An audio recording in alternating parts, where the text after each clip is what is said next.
Bueno, shalom, shalom de nuevo. Aquí vamos con la tercera parte de este estudio del misterio de la serpiente.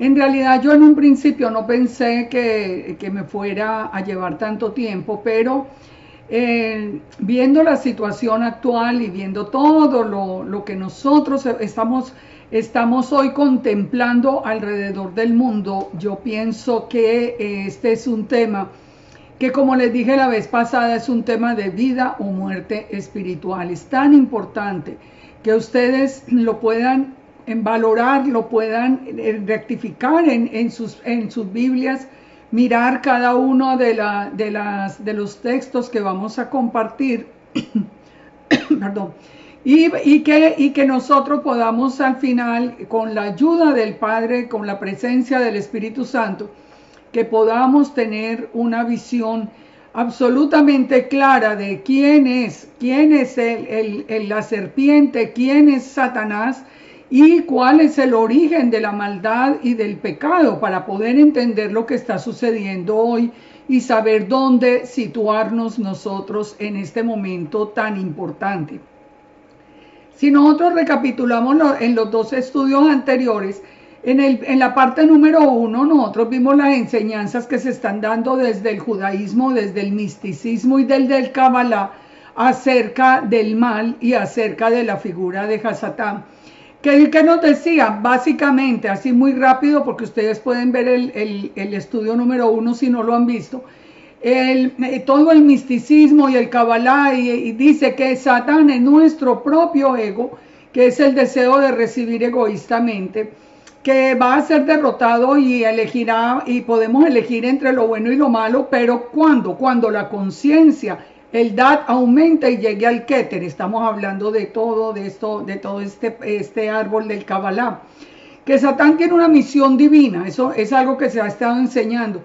Que no, él fue hecho para eso, él tiene una misión divina y es elevar la conciencia humana y que nos prueba para nuestro crecimiento. Es decir, que es como en cierta forma digamos que alguien necesario en nuestra vida. Que la luz puede ser fuente del mal, se ha enseñado, y que en cada nivel hay un Satán superior para hasta lograr no reencarnar más por tener ahora un alma ya rectificada. Recordemos que la reencarnación no es un tema del eterno. La serpiente dice dice el misticismo que es el punto central de la Torá y que el bien y el mal convergen. Que el mal es la mala inclinación y que el mal es el medio por el que podemos conectar con la luz del Creador. Es decir, que es necesaria. Que es falso que la contraparte del eterno sea el mal y que no es verdad que la luz y la oscuridad están en constante riña. Que la oscuridad es ausencia de luz, pero en Kabbalah vemos que la oscuridad es una creación del eterno. Dice que también que no podemos creer en maldiciones ni en entes malignos, al que llamamos Satán, que es un término que quiere decir adversario, no es un ser maligno contridente. Recordemos que siempre se utiliza la ridiculización de los personajes para poder sustentar un estudio, porque no hay ninguna base en las escrituras. Que fue creado, dice el misticismo, que Satán fue creado con propósitos superiores y que uno de ellos es que nos dé resistencia para esta realidad y nos impulsa a otro nivel. Ustedes van a oír hablar siempre de ascender, recuerden.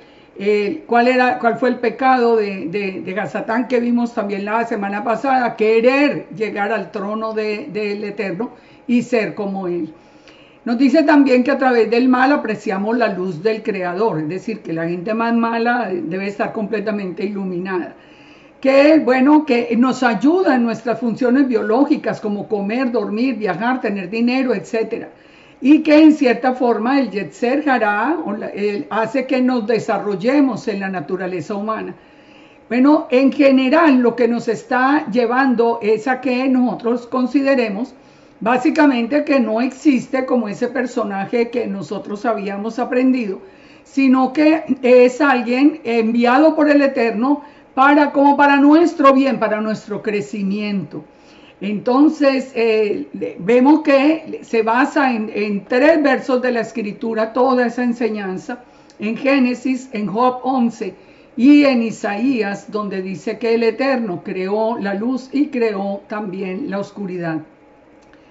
En el tema de la semana pasada, digamos, en la parte 2 de este estudio, vimos desde las Escrituras y aprendimos que hubo una creación donde le fue entregado el dominio de la tierra a un querubín creado con perfecta hermosura y sabiduría.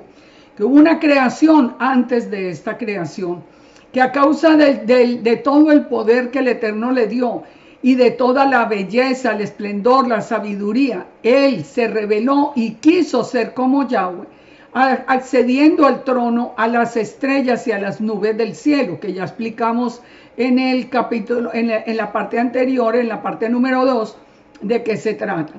Que sabemos por la misma palabra que el Todopoderoso hizo una creación perfecta. O sea, él creó las cosas perfectas, así vimos en el estudio, pero que a causa de la rebelión el Eterno mismo bajó y descubrió los abismos de la tierra y puso oscuridad sobre las aguas. Eso nos lo relata a través, recuerden que nos lo relata a través de Isaías, a través de Ezequiel, a través de David, y David a través de los Salmos y de Primera de Samuel. Vimos también que en un propósito de redención, el Todopoderoso reorganizó la tierra, digamos, con el poder de su Espíritu y su palabra, que es lo que nosotros hemos ya, digamos que la creación que hoy conocemos. Y creó al hombre y a la mujer, pero la serpiente los llevó a desobedecer la prohibición de conocer el bien y el mal, afirmándoles que serían como dioses, que tomaran ese fruto que les había sido prohibido, porque si lo tomaban y conocían el mal, ellos iban a ser como dioses, conociendo el bien y el mal. Ahora, entonces, ya vimos que como consecuencia de todo esto surge la batalla de las simientes, donde el Eterno él establece que pondrá enemistad entre la serpiente y la mujer, entre la simiente de la serpiente y la simiente de la mujer. Dice que esta te herirá en la cabeza, la simiente de la mujer, y tú a la simiente de la serpiente lo herirás en el calcañar. Ya explicamos esto en el texto pasado. Vimos también que aquí entonces comienza toda esa batalla de los siglos, esa batalla de las simientes que conocemos hasta hoy. Recuerden, Satanás tiene la autoridad en la tierra. El Eterno no se la quita, porque el Eterno es fiel a su palabra. Él dice que los dones y el llamamiento son irrevocables. Digamos que él tiene que volver, el Eterno va a volver a tener toda la autoridad en la tierra y librarla de esa autoridad de Hasatán, pero digamos que por medios legales, porque ese es el corazón del Padre, hacer todas las cosas correctas. Hay otro lado de la historia que aquí también es importante, cuando ya Adán y Eva son echados del paraíso, y los querubines están guardando el acceso al árbol de la vida. ¿Por qué se guardó ese acceso? Para que no lo fueran a comer y vivieran para siempre. Recordemos que ese árbol de la vida lo volvemos a encontrar es en la Nueva Jerusalén. Ahora, pero también vemos que hubo un primer sacrificio. Hubo un cordero inmolado desde el principio del mundo. Por eso sabemos que esta creación fue un acto de redención, y que precisamente por tener Satanás la autoridad y empezar ese proceso, digamos, legal, el Eterno, con ese primer sacrificio, cubre el pecado de Adán y de Eva. ¿Dónde encontramos todo esto? En Apocalipsis 13:8. Dice que hubo un cordero inmolado desde el principio del mundo. En Berechit, en Génesis 3:21, nos dice que Yahweh Elohim hizo al hombre y a su mujer túnicas de pieles y los vistió. En el Targum nos dice que los vistió con vestiduras de honra. y que el primer sacrificio era la restitución de la honra después del pecado. Esas vestiduras de la novia la encontramos en Isaías 61:10, cuando nos dice la palabra: en gran manera me gozaré en Yahweh, mi alma se alegrará en mi Dios, porque me vistió con vestiduras de salvación, me rodeó de manto de justicia, como a novio me atavió y como a novia adornada con sus joyas. Y también en Apocalipsis 3:5, que nos advierte que el que venciere ¿de qué? En toda esta batalla de las simientes, será vestido de vestiduras blancas, y no borraré su nombre del libro de la vida, y confesaré su nombre delante de mi Padre y delante de los ángeles. Así que vemos una secuencia perfecta desde Génesis hasta Apocalipsis. Recordemos que la luz del primer día fue el comienzo de esa redención. Cuando la luz apareció y empezó a separar a las tinieblas de la luz, comienza el plan perfecto de redención, donde el mundo entero se le sería ofrecida esa libertad de la luz. Y recordemos que la luz del primer día no era para todo el mundo.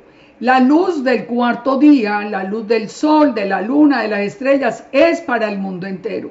Pero la luz del primer día solo viene para aquellos que buscan esa libertad y buscan la cobertura de Yeshua, que es el que está guerreando, digamos, en esa batalla en nombre del Eterno, para volver otra vez a tener libertad. El cordero inmolado desde la creación fue el patrón que se seguiría hasta el final, cuando el sacrificio de Yeshua compró la libertad del ser humano.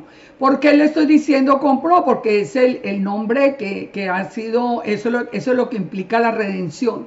Primera de Corintios 6:20 dice: porque habéis sido comprados por precio, glorificad pues al Eterno en vuestro cuerpo y en vuestro espíritu, los cuales son de Dios. Fíjense, cuando nosotros fuimos comprados por el precio de la sangre de Yeshua, nosotros debemos venir en ese proceso de glorificar al Eterno, dice, en el cuerpo y en el espíritu. Y dice en Primera de Corintios 7:23, por precio fuiste comprados, no os hagáis esclavo de los hombres, no vuelvan a esclavitud. Entonces, ya vamos entendiendo mucho mejor esta batalla de las simientes. Hasta aquí ya podemos estar viendo que no es ningún aliado nuestro para llevarnos al Eterno, que no era un plan del Eterno la presencia de Satanás o de Hasatán. No era un plan de él simplemente para darnos a nosotros crecimiento espiritual. Toda una creación fue destruida a raíz y como consecuencia de esa rebelión. Ahora, nosotros sabemos que el universo es infinito. Hay muchas cosas que nosotros no sabemos del universo. Nosotros hablamos de, digamos, conocemos expresiones que yo creo que, bueno, por lo menos yo no las entiendo completamente, no las entiendo, y yo me imagino que la gran mayoría de ustedes tampoco. Por ejemplo, cuando se nos hablan de la tercera dimensión, de la cuarta dimensión, de las constelaciones, de todo eso, eso es todo un tema absolutamente interesante, pero que tenemos que llegar hasta donde la palabra nos permite conocer. Pero sabemos que el universo es infinito. Sabemos por la palabra que el Eterno creó los cielos y los cielos de los cielos. O sea, la creación es inmensa. Vimos también que la creación fue perfecta y que el Eterno la puso en caos en el tiempo de la rebelión. Si nosotros nos ponemos a analizar lo que se enseña, podríamos entender aquí cuando se habla, por ejemplo, de las teorías del Big Bang. Yo creo que, digamos, que puede haber un cierto soporte cuando la persona cuando las personas han logrado establecer como ese momento del caos, como el Big Bang. Entonces, no es que ahí hubiera empezado la creación, sino que había una creación que fue destruida por la rebelión de Satanás y que ahora iba a ser de nuevo restaurada por todo ese proceso de redención del Eterno. Fíjense que aquí hay un dato que nosotros tenemos que entender muy importante. Yo sé que ya hemos hablado, pero lo voy a repetir porque es muy importante, especialmente en este tiempo. El Padre hizo al hombre a su imagen y semejanza. ¿Qué quiere decir esto? Esto es muy importante. Es que el Creador, nuestro Abba, nuestro Padre, puso en nosotros el ADN, el ADN del Eterno. Nosotros tenemos, el Padre cuando hizo la creación del ser humano, Él puso su ADN, o puso como marca, digamos, el ADN que nos conecta directamente con Él, que es nuestro creador. Esto para nosotros tiene tanta importancia porque lo que estamos viendo a través de todo el proceso, como objetivo, es el cambio de nuestro ADN, la alteración del ADN humano. Porque cuando nosotros nos damos cuenta, cuando entendemos o tratamos de entender, digamos, a través de la palabra, lo que significa ese ADN, el haber sido hechos a imagen y semejanza del Eterno, nosotros vemos por qué o entendemos por qué Satanás quiere cambiar ese ADN del hombre, quitarle un privilegio que el Eterno nos dio. Fíjense, les voy a leer un salmo que yo creo que no lo hemos entendido en su totalidad. Yo tampoco, no crean que estoy diciendo que ya lo entendí completamente, pero por lo menos lo he visto mucho más claro, lo que hace que el Padre ha venido revelando esta situación con lo del ADN, y especialmente desde el 2020, que ya vimos cumplido todo ese propósito.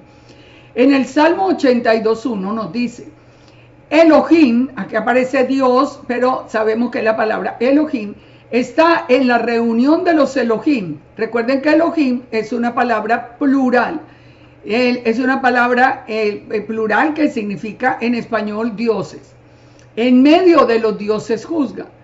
Y pongan atención a estas palabras. ¿Hasta cuándo juzgaréis injustamente y aceptaréis las personas de los impíos? Selah, piense, piense, piense. O sea, fíjense, recuerden que Selah significa eso, piense, piense. Pongámosle atención a esto. Defended al débil y al huérfano, haced justicia al afligido y al menesteroso, librad al afligido y al necesitado, libradlo de la mano de los impíos. No saben, no entienden, andan en tinieblas, tiemblan todos los cimientos de la tierra.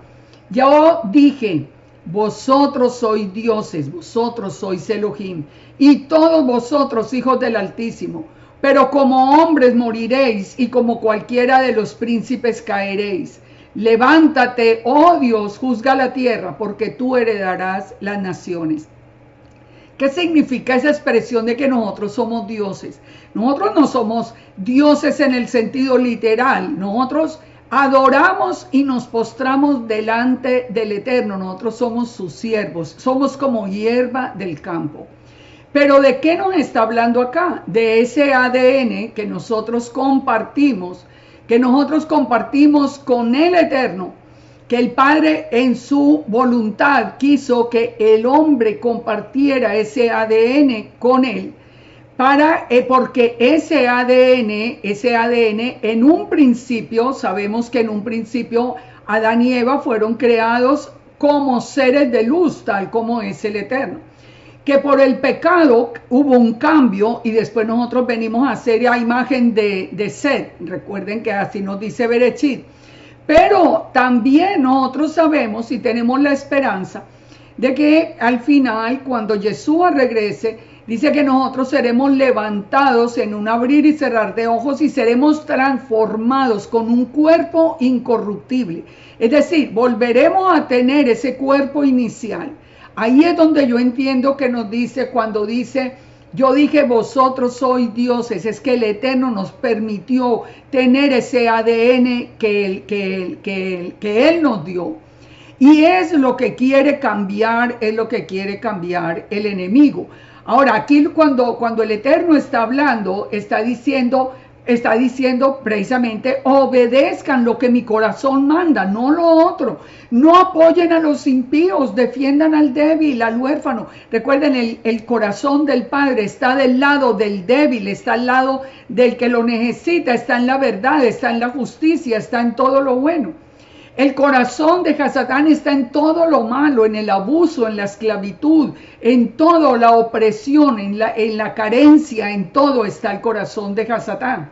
Por eso nos está diciendo aquí el Eterno: ustedes sitúense bajo mis mandamientos. Y dice: no saben, no entienden, andan en tinieblas. Y dice: ustedes que los hice como dioses, ustedes van a morir simplemente como hombres, y como cualquiera de los príncipes caeréis.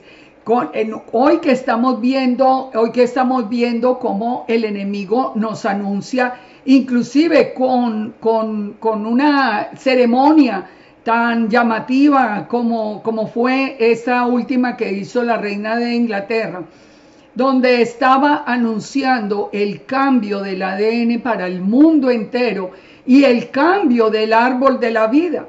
O sea, el árbol de la vida, ¿a qué representa? La Torá, los mandamientos del Padre. ¿Qué era lo que significaba toda esta ceremonia? En palabras de ellos, estaban hablando de un ADN alterado y de un nuevo árbol de la vida. Así lo llamaron, no es que nos lo estamos inventando. Entonces, ¿cuál es el nuevo árbol de la vida? El cumplimiento de todos, digamos, los mandamientos de la serpiente. Ahora, ¿por qué quieren cambiar el ADN? Precisamente la serpiente quiere hacerlo para que nosotros perdamos ese contacto con el Todopoderoso, para que nosotros no nos comuniquemos con el Creador y el defensor de nuestra vida. Por eso también hemos hablado en otros videos de lo que implica la calcificación de la glándula pineal, que nos impide comunicarnos con lo espiritual. Hemos hablado también en otros estudios de cómo la serpiente ha alterado el ADN también de los alimentos, de todo, lo ha adulterado absolutamente la naturaleza para poder cambiar el ADN del ser humano y someterlo a esclavitud. Nosotros, si entendemos esto, vamos a saber por lo menos defendernos hasta el final. Vamos a saber defender por ese privilegio que nosotros tenemos con un ADN que esté por lo menos, digamos, en la mejor condición en que nos podamos comunicar con el Eterno. Nosotros sabemos que cuando vino el diluvio, ¿cuál fue el problema? Que el Satanás quiso alterar el ADN humano para alejar al hombre del Eterno. O sea, este proceso no es de ahora, del 2020. Viene desde el mismo diluvio. Y el propósito era quitarnos a nosotros esa identificación que el Eterno nos dio. Recordemos que nosotros tenemos las huellas digitales. Y las huellas digitales, cada uno de nosotros tiene una huella diferente. Por eso nosotros sabemos que el Eterno nos hizo conociendo nuestro nombre, conociendo a qué nos traía a nosotros acá a la tierra. Él sabe quiénes somos y Él nos permite estar en contacto con Él. Ahora, ya es algo diferente que nosotros permitamos y sigamos todo este plan del enemigo para separarnos. Ahora que se nos está siendo revelado qué podemos hacer para recuperar, por ejemplo, la glándula pineal, que se puede recuperar, y para no caer en ese cambio del ADN que está propuesto por todo en todo el mundo. ¿Qué vino como consecuencia del cambio del ADN en el tiempo del diluvio? El nacimiento de los gigantes, de los nefilim. Cuando nosotros vemos en Génesis 6:2, nos dice que viendo los hijos de Dios que las hijas de los hombres eran hermosas, tomaron para sí mujeres, escogiendo entre todas. ¿Quiénes son esos hijos de Dios? ¿Quiénes son esos hijos de Dios? Miremos algo que nos dice la palabra acerca de estos personajes. En Números 13:33 nos dice: también vimos allí gigantes, o nefilim, hijos de Anak, raza de gigantes, y éramos nosotros a nuestro parecer como langostas, y así les parecíamos a ellos. Esos gigantes ya era un ADN completamente adulterado. En Deuteronomio 2:10 nos dice, los semitas habitaron en ella antes, pueblo grande y numeroso, y alto como los hijos de Anak. Por gigantes o por Refaim eran tenidos también como los hijos de Anak, y los moabitas los llamaban los emitas. En Deuteronomio 2:19 le dicen los sonsomeos. En primera de Samuel 17 nosotros vemos a Goliat, a uno de estos gigantes, desafiando a todo el pueblo de Israel. En segunda de Samuel 21:20 dice, hubo otra guerra en Gad, donde había un hombre de gran estatura, el cual tenía 12 dedos en las manos y 12 en los pies, 24 por todos, y era descendiente de los gigantes. Ahí vemos ya probado cómo el ADN había sido adulterado. En primera de Crónicas 26 dice, volvió a haber guerra en Gad, donde había un hombre de gran estatura, con 6 dedos en los pies y manos, 24 por todos, descendiente de los gigantes. Nos está relatando el mismo evento. ¿Dónde encontramos nosotros pruebas de esto? En la cultura sumeria, porque nosotros encontramos que hasta hoy hay vestigios de toda la presencia de estos gigantes, con toda la simbología que los adorna. Ustedes pueden ver allí los dibujos de lo que se conserva hasta hoy. Gigantes han aparecido a lo largo del mundo, o sea que nosotros podemos saber que eso fue real. Y esa batalla sigue siendo real, hoy sigue siendo real. Los nefilim significa como derribadores. El término nefila o nefilá era usado por los arameos para referirse también a la constelación de Orión, y así los nefilim habrían procedido de dicha constelación. Esto lo encontramos donde también en Job 38. Fíjense, por eso les decía, nosotros hay muchas cosas del universo que no conocemos, pero lo que sí sabemos es que esos hijos de Dios que se unieron a los hijos de los hombres venían del espacio, venían de una aquí nos dice que pudiera ser de la constelación de Orión. Ahora, el mismo Job habla sobre eso, vamos a verlo más adelante.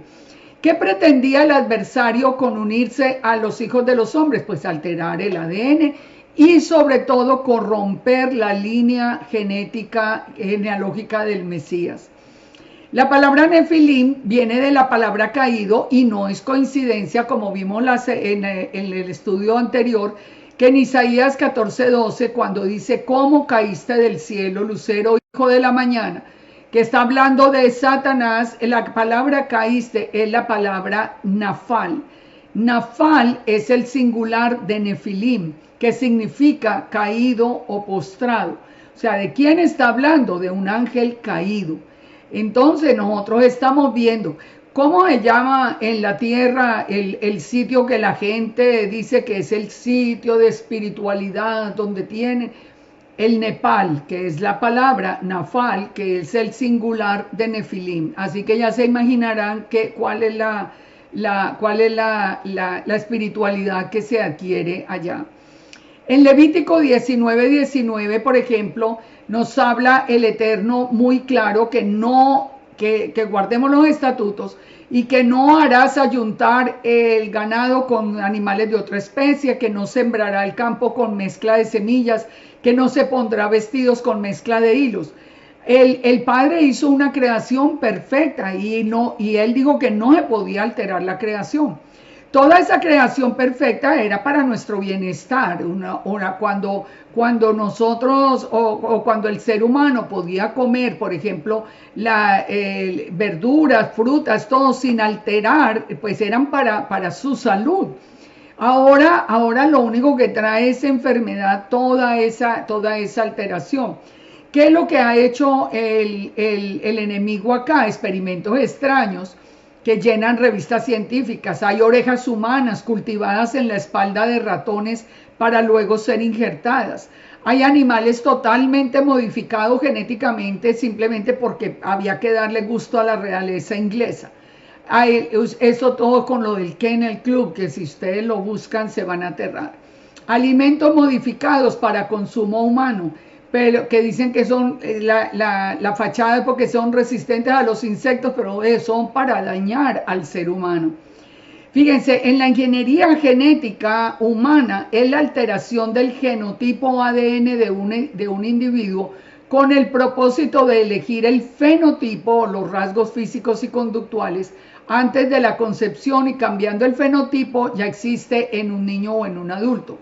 Esto cuando nos lo han presentado, esos cambios genéticos, no lo presentan como la salvación para curar enfermedades genéticas, como la fibrosis quística o incrementar la resistencia de las personas a los virus. Pero la realidad, ¿cuál es? Que nos están llevando al proceso que ya ellos explicaron de qué se trata, que es el transhumanismo.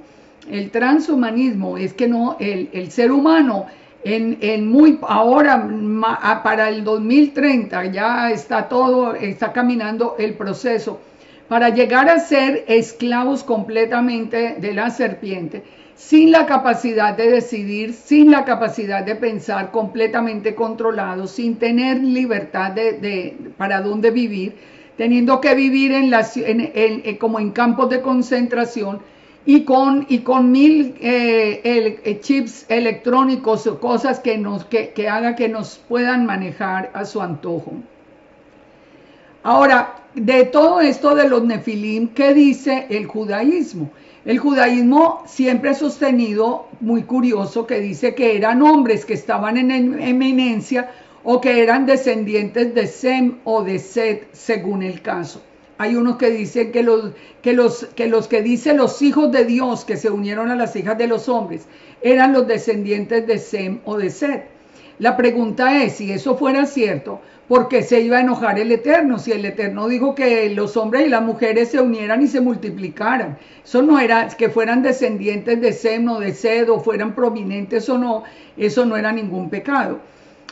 Pero de todas maneras, la pregunta clave es, si eran descendientes de Set o Sem y se unieron a las hijas de los hombres, ¿por qué nacieron gigantes y por qué tenían el ADN alterado?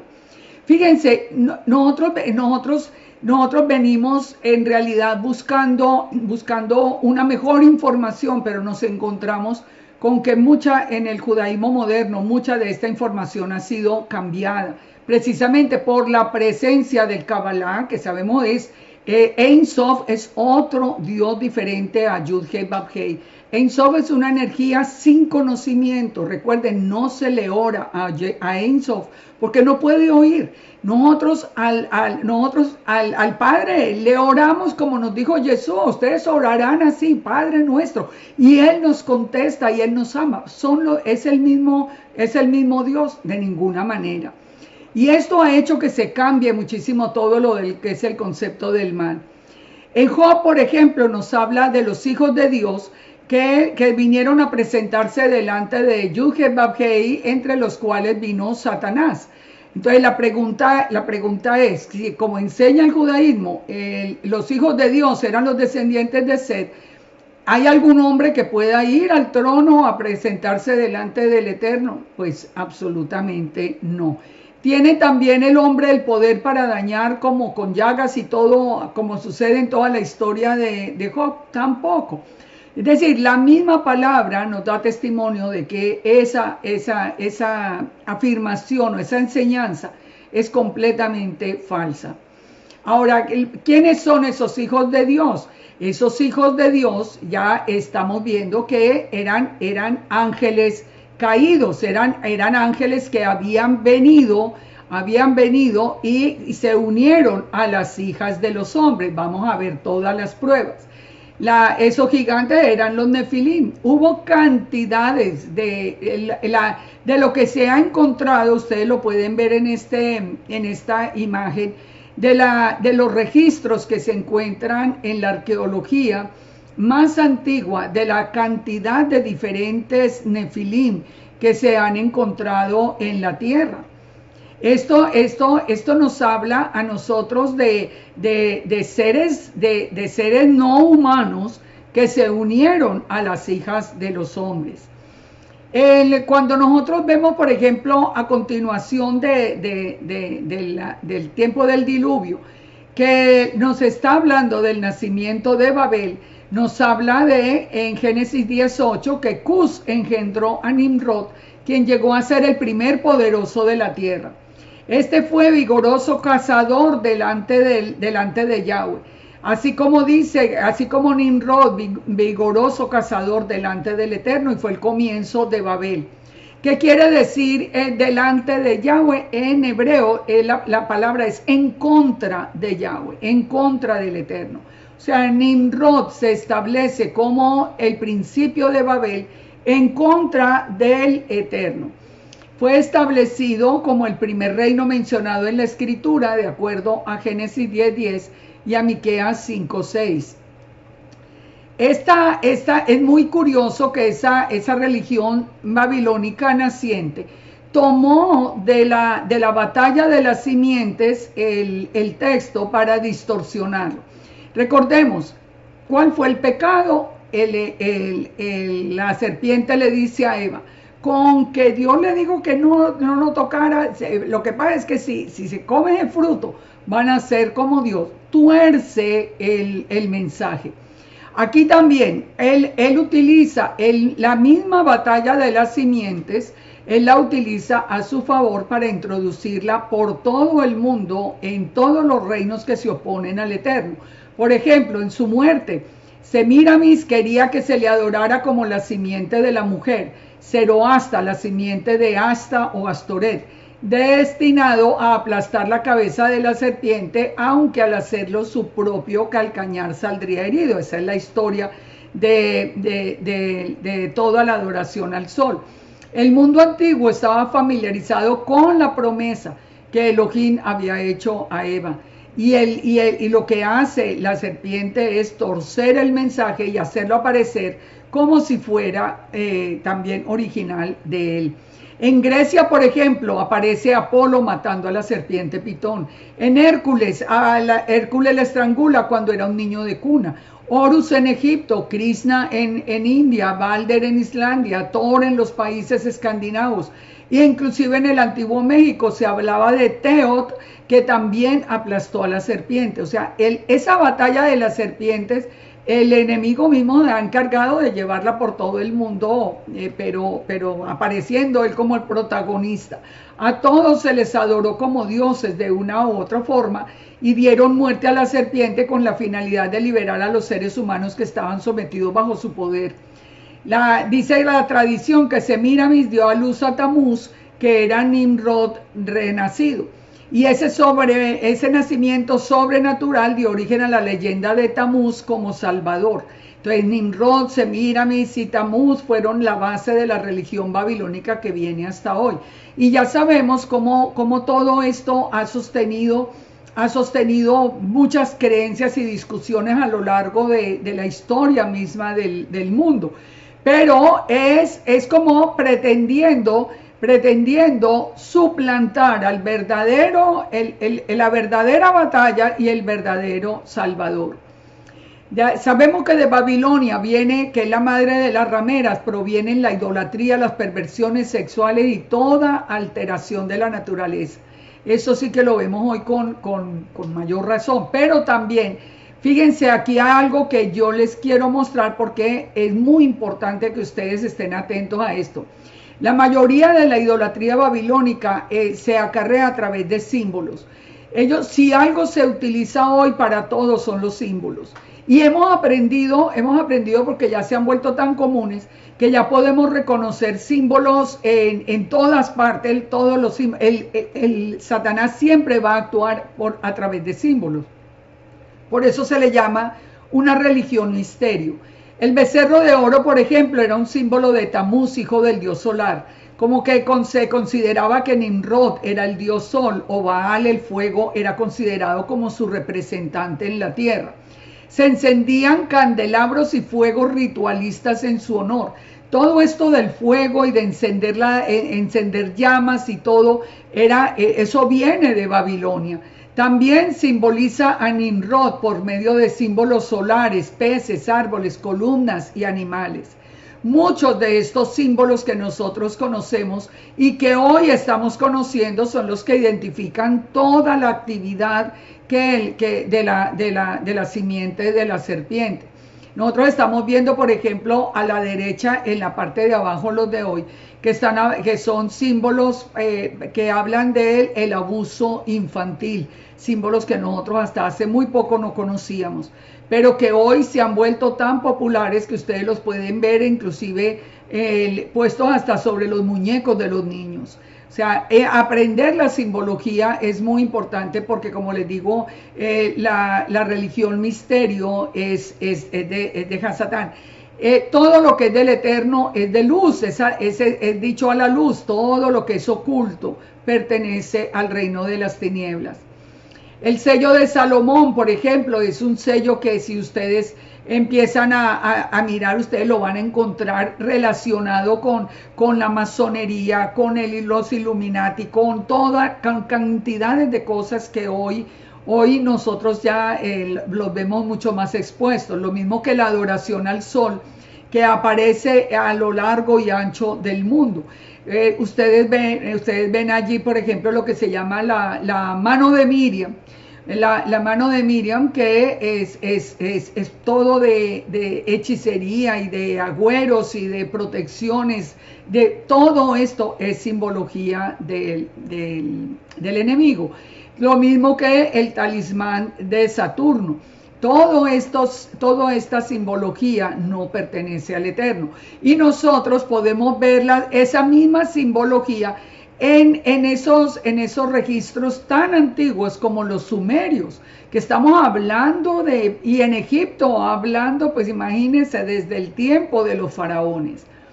Nosotros vemos, por ejemplo, en registros en Egipto, cómo la serpiente aparece de pie y está grabado en piedra.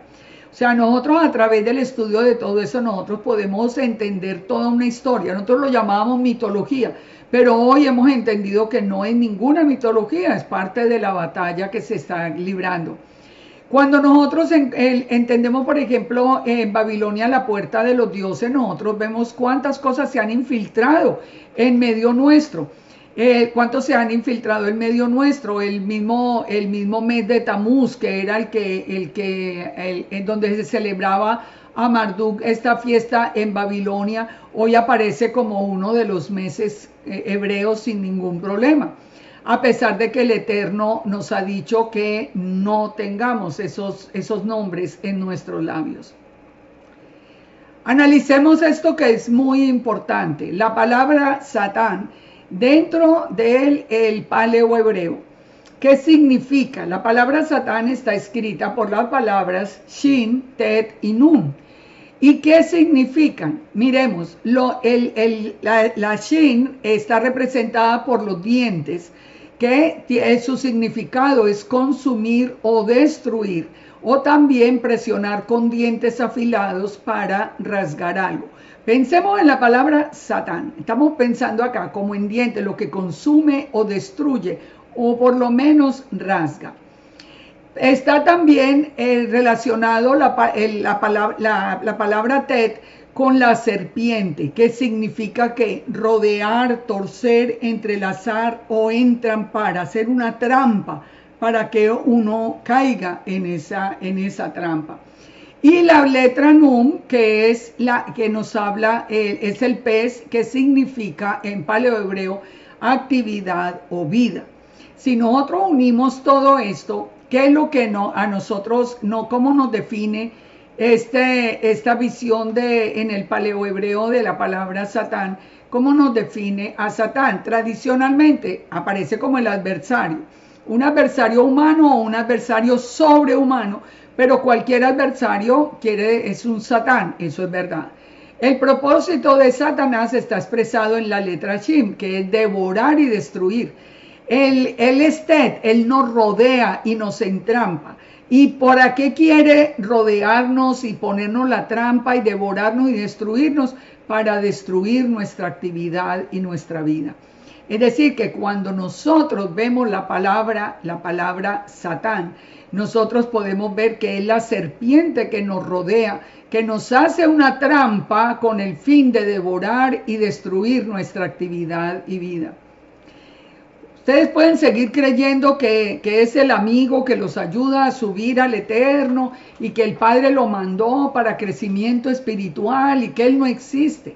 Si nosotros lo estamos viendo destruyendo nuestras vidas, destruyendo los niños, destruyendo el mundo entero. Nosotros lo estamos viendo comprobado. Ahora, fíjense, nosotros podemos analizarlo de una manera clara, pero si nosotros empezamos a ver todo lo que él ha hecho, que ha destruido la creación, que desde el principio quiso cambiar el ADN como vimos, que ha destruido las plantas, al ser humano, especialmente a los niños, allí donde nosotros vamos entendiendo todo el origen del mal. ¿A quién siempre le ha ofrecido los niños el culto a Moloch? ¿Por qué existe hoy el problema con el aborto? Porque son ofrecidos a Moloch y ya inclusive se están haciendo en medio de rituales anunciados. Fíjense, el reino de Yud-Heh-Vah-Heh es un reino de paz, de orden, de cuidado del más indefenso. El reino de Hasatán es un reino de violencia, es un reino de destrucción. ¿Cómo pueden creer esa historia? Viendo el mundo y viendo lo que está pasando, ¿cómo pueden creer esa historia que Él nos ayuda al crecimiento espiritual?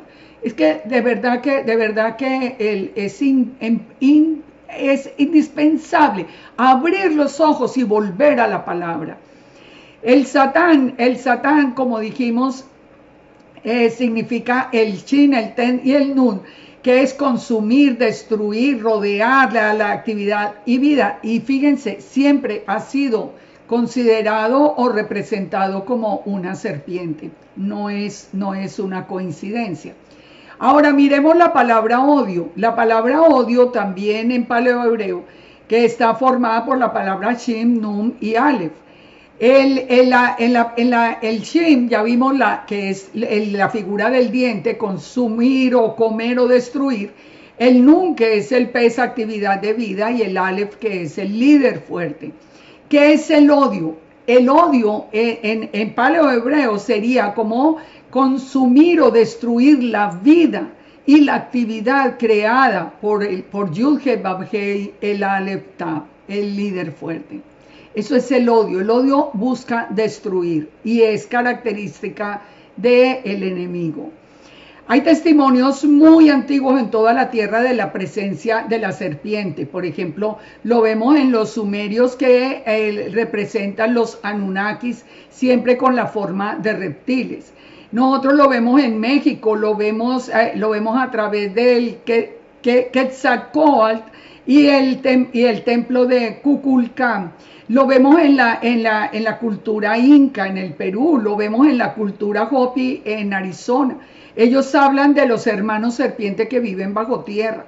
Ustedes no han oído últimamente que dicen que han encontrado miles de túneles y una vida debajo de la tierra. Todo eso está saliendo a la luz.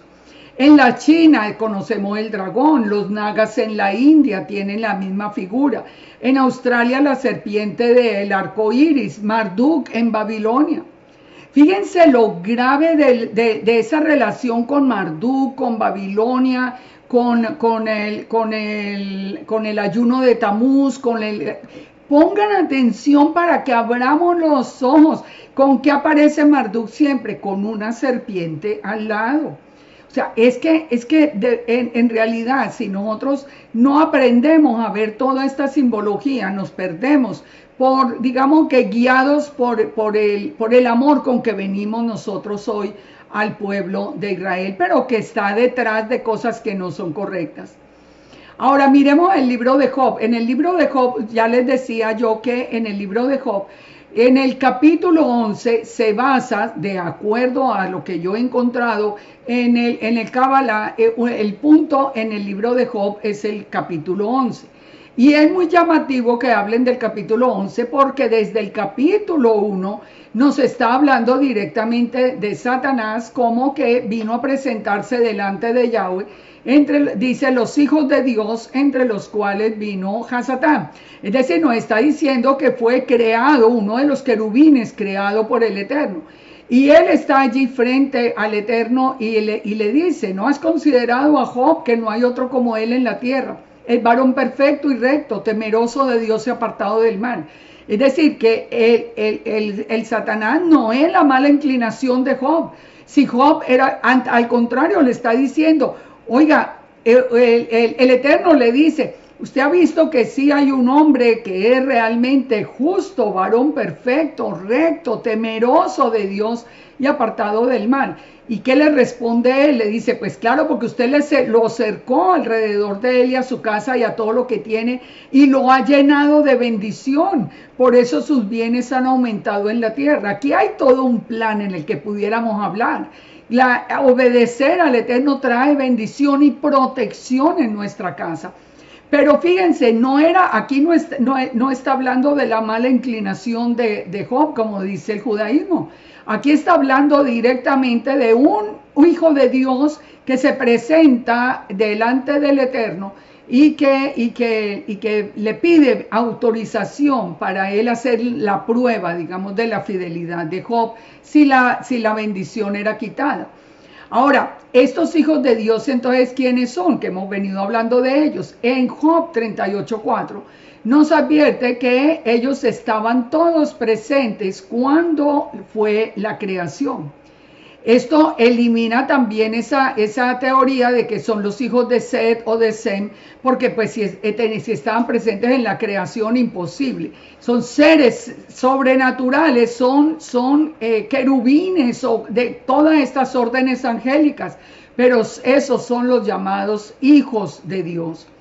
En el capítulo 9 es muy interesante. Porque en el capítulo 9, fíjense que hay toda esta conversación que tiene Job, donde exalta la grandeza del Eterno.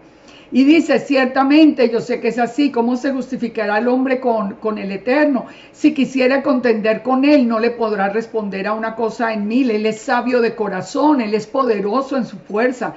¿Quién se endureció contra él y le fue bien? Es decir, Job está haciendo toda una exaltación del Eterno. Él puede arrancar los montes con su furor y no saben quién los trastornó. Está hablando inclusive, él pudo haber tenido la misma revelación de finalizar esa primera creación. Él remueve la tierra de su lugar y hace temblar sus columnas. Él manda al sol y no sale, y él sella las estrellas. Es decir, Job está hablando del poder infinito. ¿Por qué Job se mantenía justo y obediente? Porque sabía quién era el Eterno. Dice, él solo extendió los cielos y él camina sobre las ondas del mar, sobre las olas del mar. ¿Quién caminó sobre las olas del mar? Yeshua. Cuando Yeshua caminó sobre las olas del mar, estaba diciendo, yo soy Yud-Hei Vav-Hei. Y él dice, él solo extendió los cielos. Ahora, Job nos habla de ese universo que nosotros no conocemos. Él hizo la osa.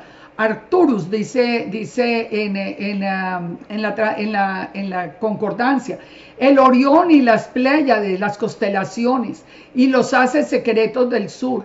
Él hace cosas grandes, incomprensibles, maravillosas, sin número. Él pasará delante de mí, yo no lo veré, pasará y no lo entenderé, porque él es espíritu. Job está dando una descripción perfecta del Eterno. Él arrebatará y ¿quién le hará restituir? ¿Quién le dirá qué haces? Él no volverá tras su ira y debajo de él se abaten los que ayudan a los soberbios. Cuanto menos le responderé yo y hablaré con él palabras escogidas, aunque fuese yo justo, no respondería. Es decir, él sabe que nosotros somos como, ¿verdad? Como dice la palabra, como hierba del campo delante del Eterno.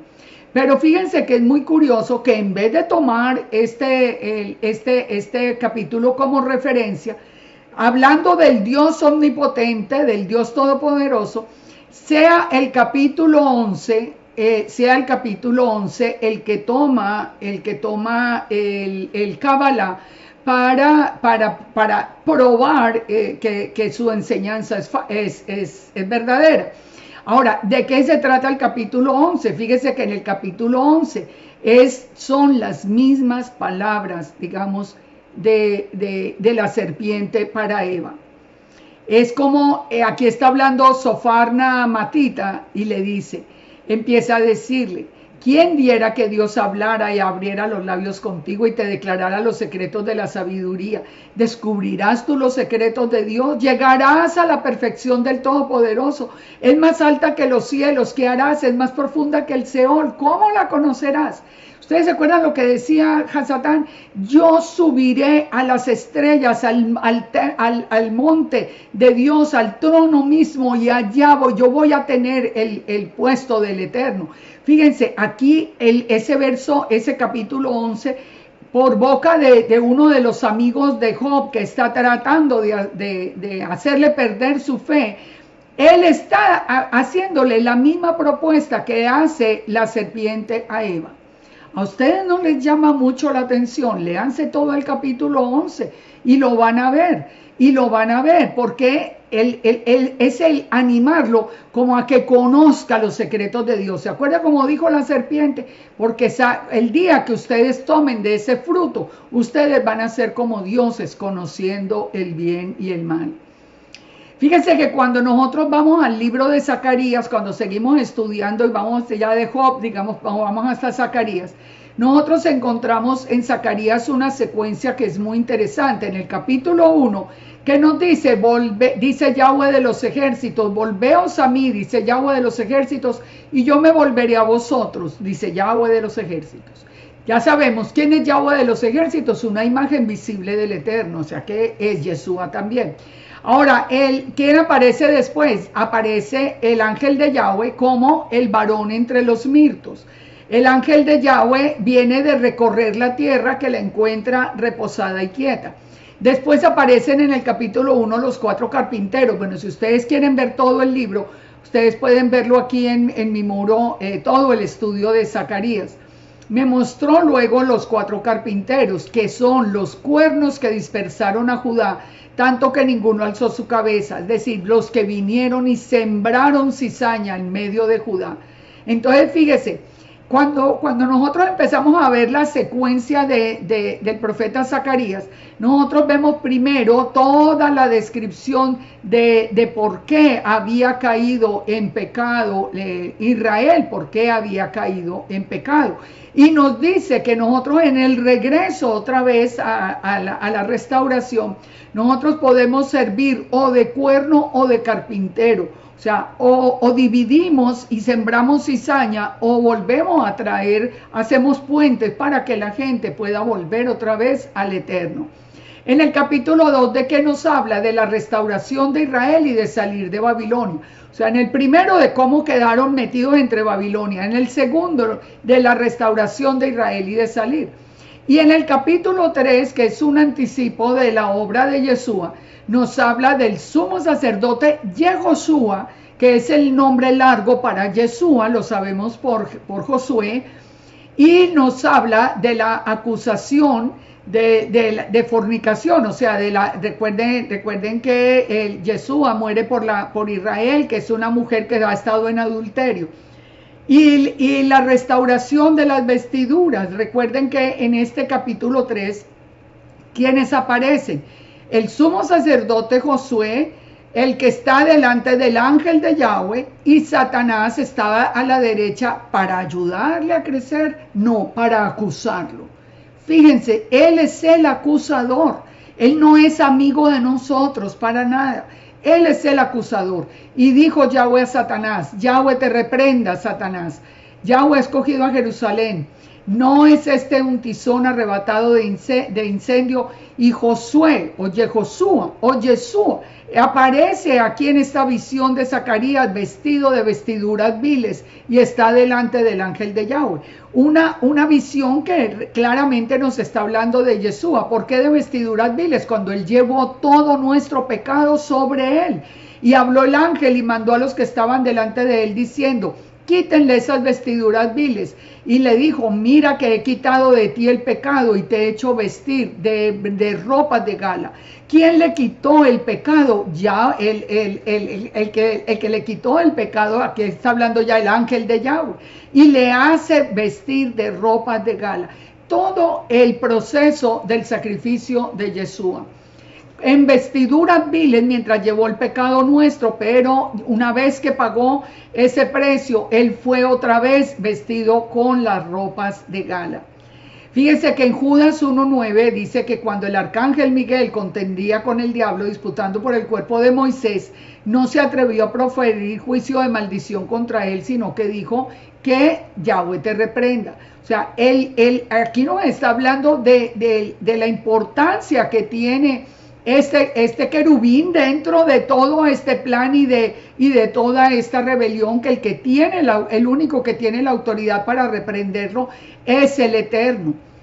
Ahora, Yehoshua o Yahweh salva, que Yeshua es el que está allí, entonces está allí llevando el pecado. Satán aparece como adversario, como acusador, como el que obstruye. Y Apocalipsis 12:10 nos confirma que cuando viene la batalla de los cielos y la batalla con Miguel, dice que fue lanzado el acusador de los hermanos, el que nos acusaba delante del Eterno día y noche.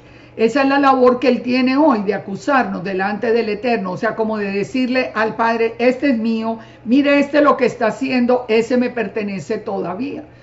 Fíjense la importancia de obedecerle al Padre y de dejar de creer en mandamientos de hombres y en enseñanzas por allá místicas que no son del Eterno.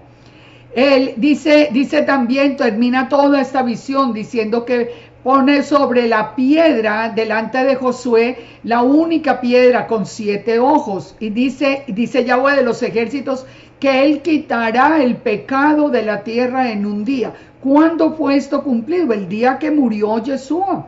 Cuando nosotros venimos a Yeshua y nuestro nombre es colocado allí en ese sacrificio, entonces es quitado ese pecado, nosotros podemos volver otra vez a ser parte del pueblo del Eterno, del pueblo que el Eterno guarda, y una vez que seamos parte del Eterno, pues vamos a obedecer sus mandamientos para no volver a salir de debajo de sus alas.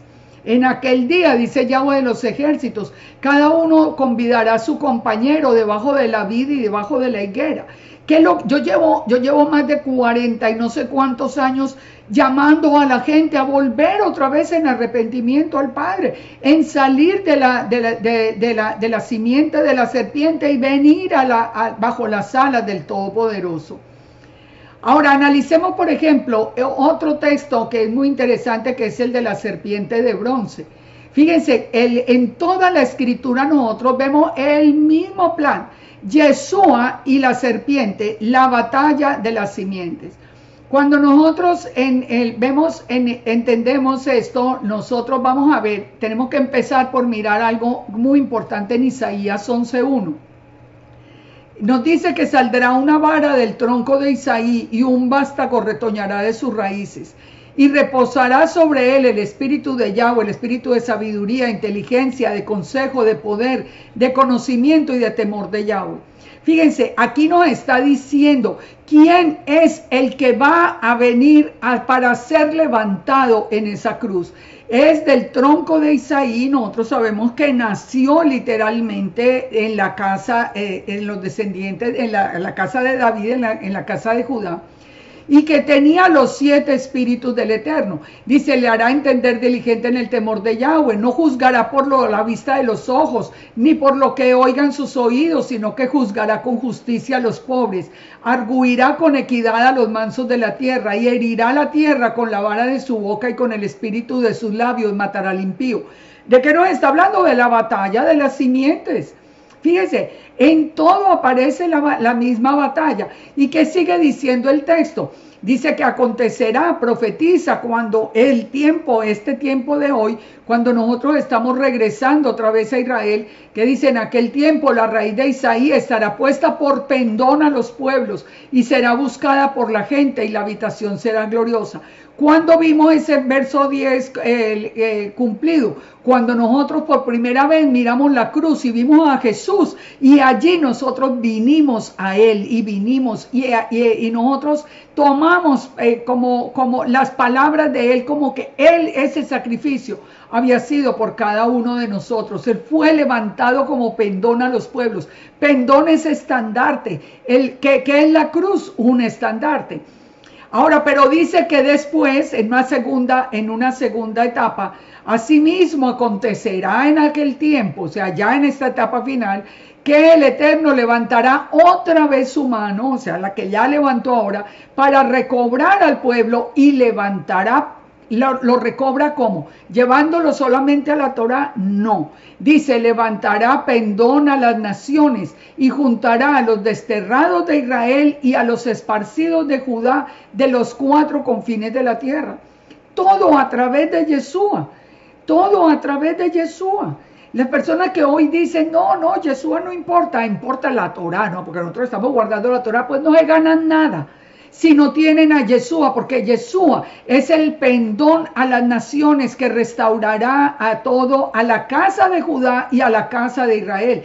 Es más, nos confirma, se disipará la envidia de Efraín y los enemigos de Judá serán destruidos. Efraín no tendrá envidia de Judá, ni Judá afligirá a Efraín. Fíjense, ese es el conflicto de hoy. Efraín con envidia de Judá y se viste igual y los copian en todo y caminan igual y se mecen igual. Es porque tienen envidia de Judá. Pero Judá aflige a Efraín. Todo el día nos dicen a nosotros que somos gentiles, que nosotros no entendemos, nos tratan de quitar a Yeshua, etcétera, etcétera. Ese es el conflicto de hoy. Así estaba anunciado. Pero va a llegar el momento en que el remanente será recogido, el remanente de Judá y el remanente de la casa de Israel, ¿a través de qué? Del pendón, el que está en el pendón de las naciones, que es Yeshua. Ahora, en Números 21:4 nosotros vemos ya la historia de la serpiente de bronce. Ahora fíjense dos cosas muy interesantes.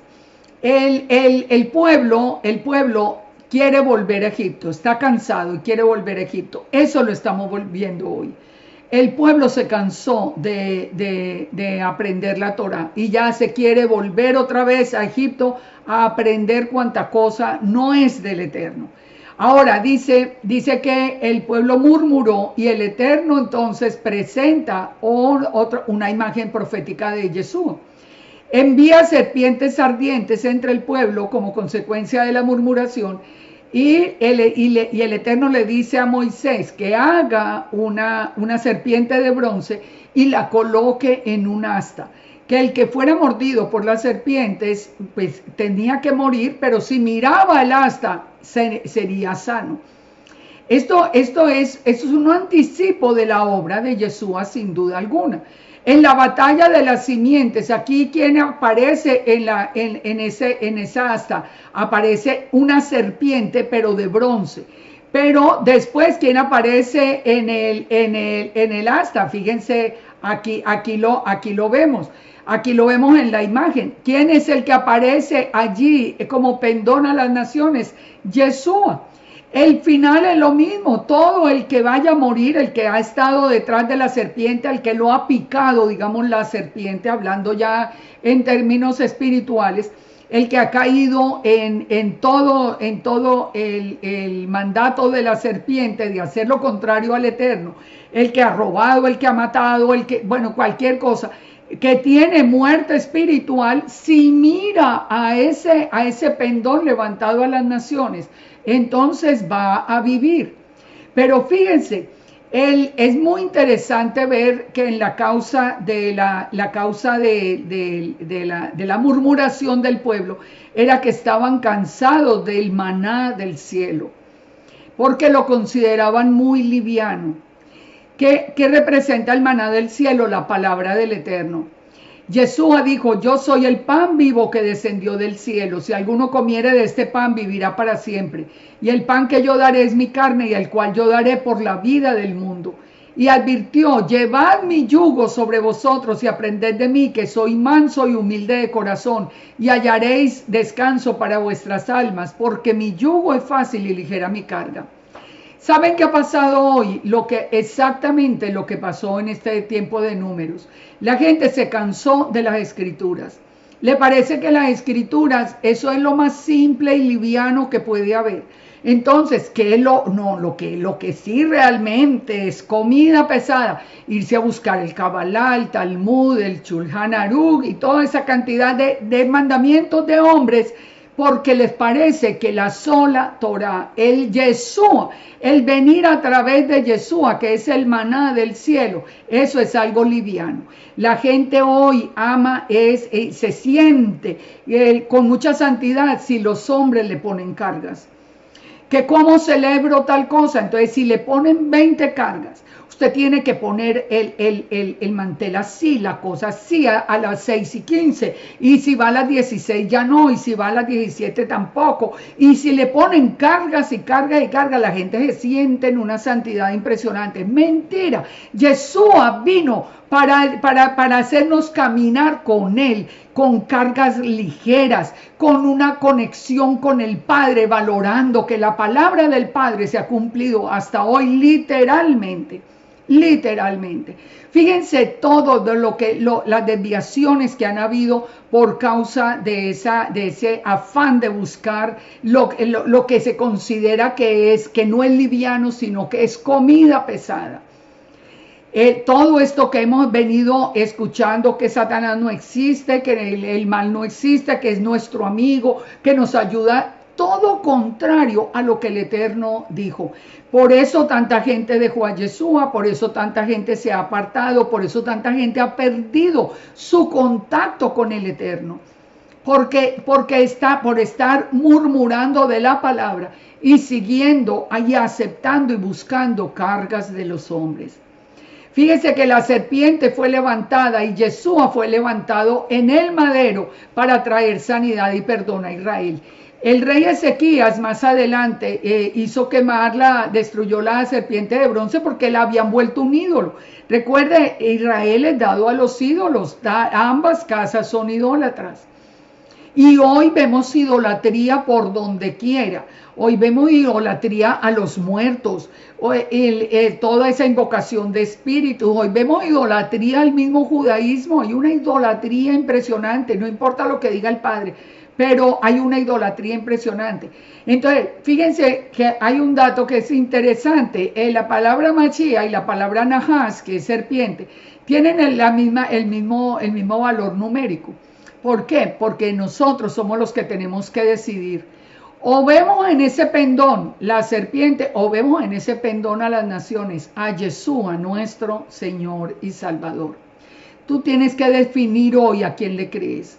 Si le crees a dioses extraños, a energías que no te conocen, o le crees al Eterno y vuelves otra vez a la palabra, y le crees a Yeshua, allí para darnos a nosotros sanidad y perdón. Fíjense que no es ninguna coincidencia que los símbolos de la medicina que vienen de la mitología griega con Asclepio o Asclepios o Esculapio para los romanos fuera el llamado Dios de la medicina. ¿Cuántos hoy están mirando directamente a la medicina como un Dios? Y lo que la medicina le diga que haga, aunque sabemos que hoy por hoy es un peligro, porque ya sabemos todo lo que está ocurriendo, el deseo de cambiar nuestro ADN, de alejarnos del Eterno. Hoy es un privilegio, créanme, conocer médicos con el corazón del Eterno. Ese es un privilegio de un valor incalculable. Si usted tiene cerca un médico con el corazón del Eterno, sin temor a perder el puesto y hacer lo que le digan no más por conservar un puesto, sino con temor del Eterno y sabiendo que el Eterno lo bendecirá y le multiplicará en provisión y bendición, la decisión que tome, es todo un regalo del cielo que usted pueda tener cerca. Una persona relacionada con toda esta área de medicina, pero fiel y temeroso del Todopoderoso. Ese símbolo no es ninguna casualidad. Nosotros estamos viendo lo que está pasando a través de todo lo que se está inyectando en los cuerpos y las consecuencias que está trayendo con los niños desde hace muchos años, con el autismo, ahora con problemas cardíacos, con tantas cosas que ni para qué, pues ni puedo entrar. Ahora, por último, vamos al pacto renovado. En el pacto renovado nosotros que encontramos hablando de toda esta batalla y de quién es la serpiente. En Lucas 4:1 dice que Yeshua, lleno del Espíritu Santo, volvió del Jordán y fue llevado por el Espíritu al desierto. Por 40 días, dice, y era tentado por el diablo y no comió en aquellos días. Entonces aquí la pregunta es, si él no existe, ¿con quién estaba hablando Yeshua? Yo he escuchado dos versiones, pues que francamente no tienen ningún sentido, no, que hablaba con la mala inclinación, pues uno no puede, Yeshua no tenía mala inclinación porque él es el Eterno y no podía hablar con la mala inclinación, y la otra era que por el calor estaba delirando, no, él es el Eterno, a nosotros no se nos puede olvidar. Ahora, ¿con quién está hablando y por qué está hablando? Ustedes recuerden que en este cuadro nosotros podemos ver exactamente el tiempo entre las porciones de la paracha cuando Yeshua está en el desierto, y eso nos va a dar mucha claridad acerca del diálogo, porque todo el diálogo nos va a hablar de la guerra de las simientes otra vez. Recordemos que en la primera tentación el diablo le dijo, si eres el Hijo de Dios, dile a esta piedra que se convierta en pan. Y Yeshua le dijo, escrito está, no solo de pan vive el hombre, sino de toda palabra de Dios. ¿De dónde venía ese diálogo?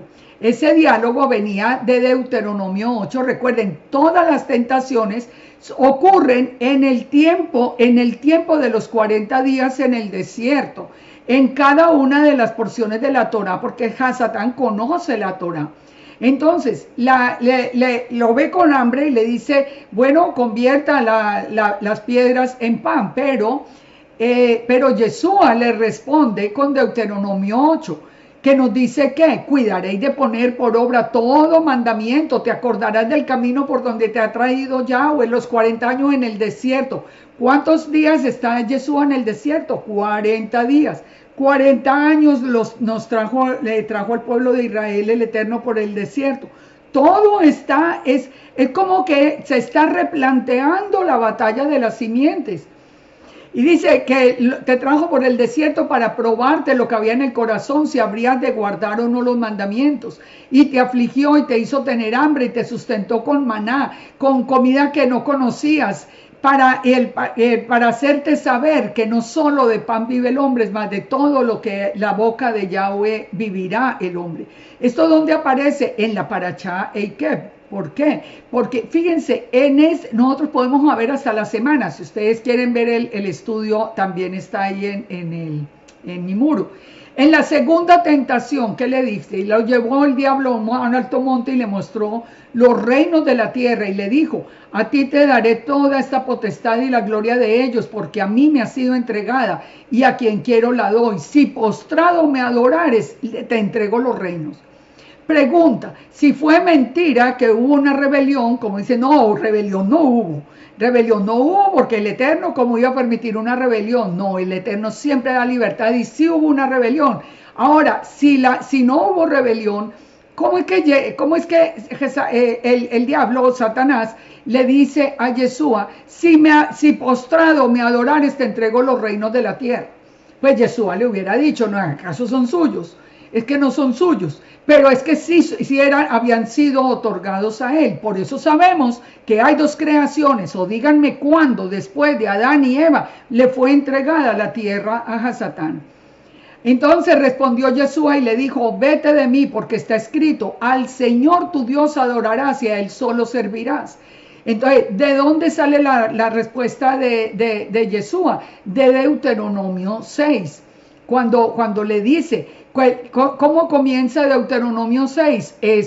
Shema Israel, Adonai Eloheinu, Adonai Echad. Oye Israel, Yahweh nuestro Elohim uno es. Amarás al Señor tu Dios con todo tu corazón, con toda tu alma, con todas tus fuerzas.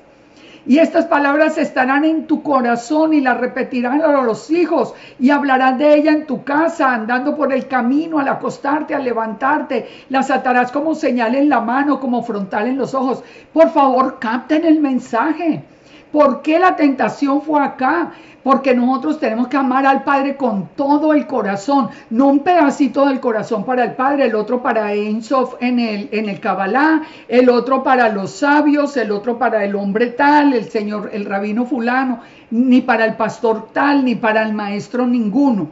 Para el Eterno, todo nuestro corazón, solo para Él, porque solo a Yahweh adorarás y a Él solo servirás.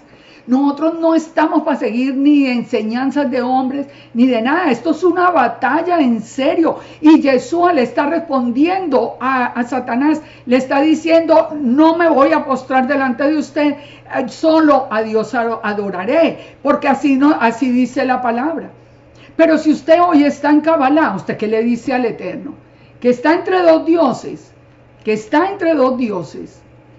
Es que no, usted le va a enseñar a su hijo que hay un Dios vivo y que hay otro que es una energía, o que el mal, aquí estaba hablando con Yeshua, pero que era la mala inclinación, y entonces Yeshua tenía mala inclinación y todo ese enredo.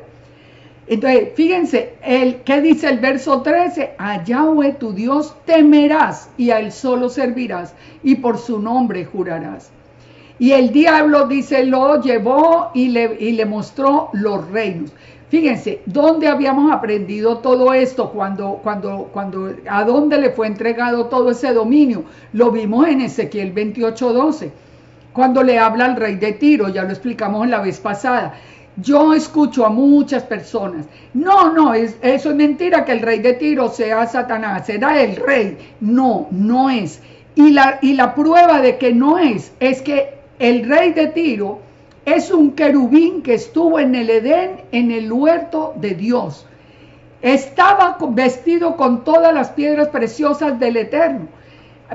Él fue creado y dice que los primores de los tamboriles y las flautas estuvieron preparados para el día en que fue creado. A mí que me digan, a mí que me manden por favor la explicación de si era el rey de Tiro, un fulano de tal que vivía en Tiro. ¿Cómo es que estuvo un hombre en el Edén llamándose un querubín? ¿Cómo nos dice la palabra, como lo analizamos la semana pasada, que él podía caminar sobre las piedras de fuego que están ¿dónde? En la base del trono del Eterno? ¿Cómo un hombre cualquiera iba a estar en el Edén y con toda la autoridad? ¿Y cómo iba a estar con acceso al cielo, al trono, a caminar en las piedras de fuego? Es que es verdad que tenemos que volver al Eterno, a la palabra. Si usted oye, ese no es, ya explicamos en la vez pasada, una cosa es la ciudad, otra cosa es el príncipe que era el que lo estaba dirigiendo, y el rey es al Satanás al que le estaban sirviendo. Y por eso en todos los casos que mostré en la semana pasada en las escrituras es el mismo proceso. Pero pregúntenle al que le diga que no era el rey de Tiro, pregúntenle. Entonces, ¿qué ser humano estuvo en el huerto de Dios, en el Edén, y fue vestido con todas las piedras preciosas, y los tamboriles y las flautas se hicieron para el día de la creación de ese hombre? Pregunten, no tengan miedo de preguntar, que por miedo de preguntar es que estamos tan llenos de falsa enseñanza. Ahora, la tercera tentación, lo llevó a Jerusalén y lo puso sobre el pináculo del templo y le dijo: si eres hijo de Dios, échate de aquí, porque escrito está que a los ángeles mandará acerca de ti que te guarden, y en las manos te sostendrán para que no tropieces con tu pie en piedra. Aquí lo estaba tentando. Bueno, usted sabe que lo va a proteger, entonces láncese pues acá. Fíjense quién estaba dando la idea inicial. Pero ¿qué le respondió Yeshua? De nuevo con la palabra, Deuteronomio 6.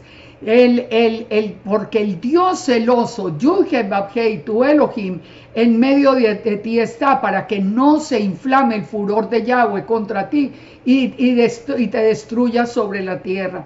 No tentaréis a Yahweh vuestro Elohim, como lo tentasteis en Masá. Guardad cuidadosamente los mandamientos de Yahweh y los testimonios y los estatutos, y haz lo recto y lo bueno ante los ojos del Eterno, para que te vaya bien y entres y poseas la tierra que el Eterno juró a tus padres.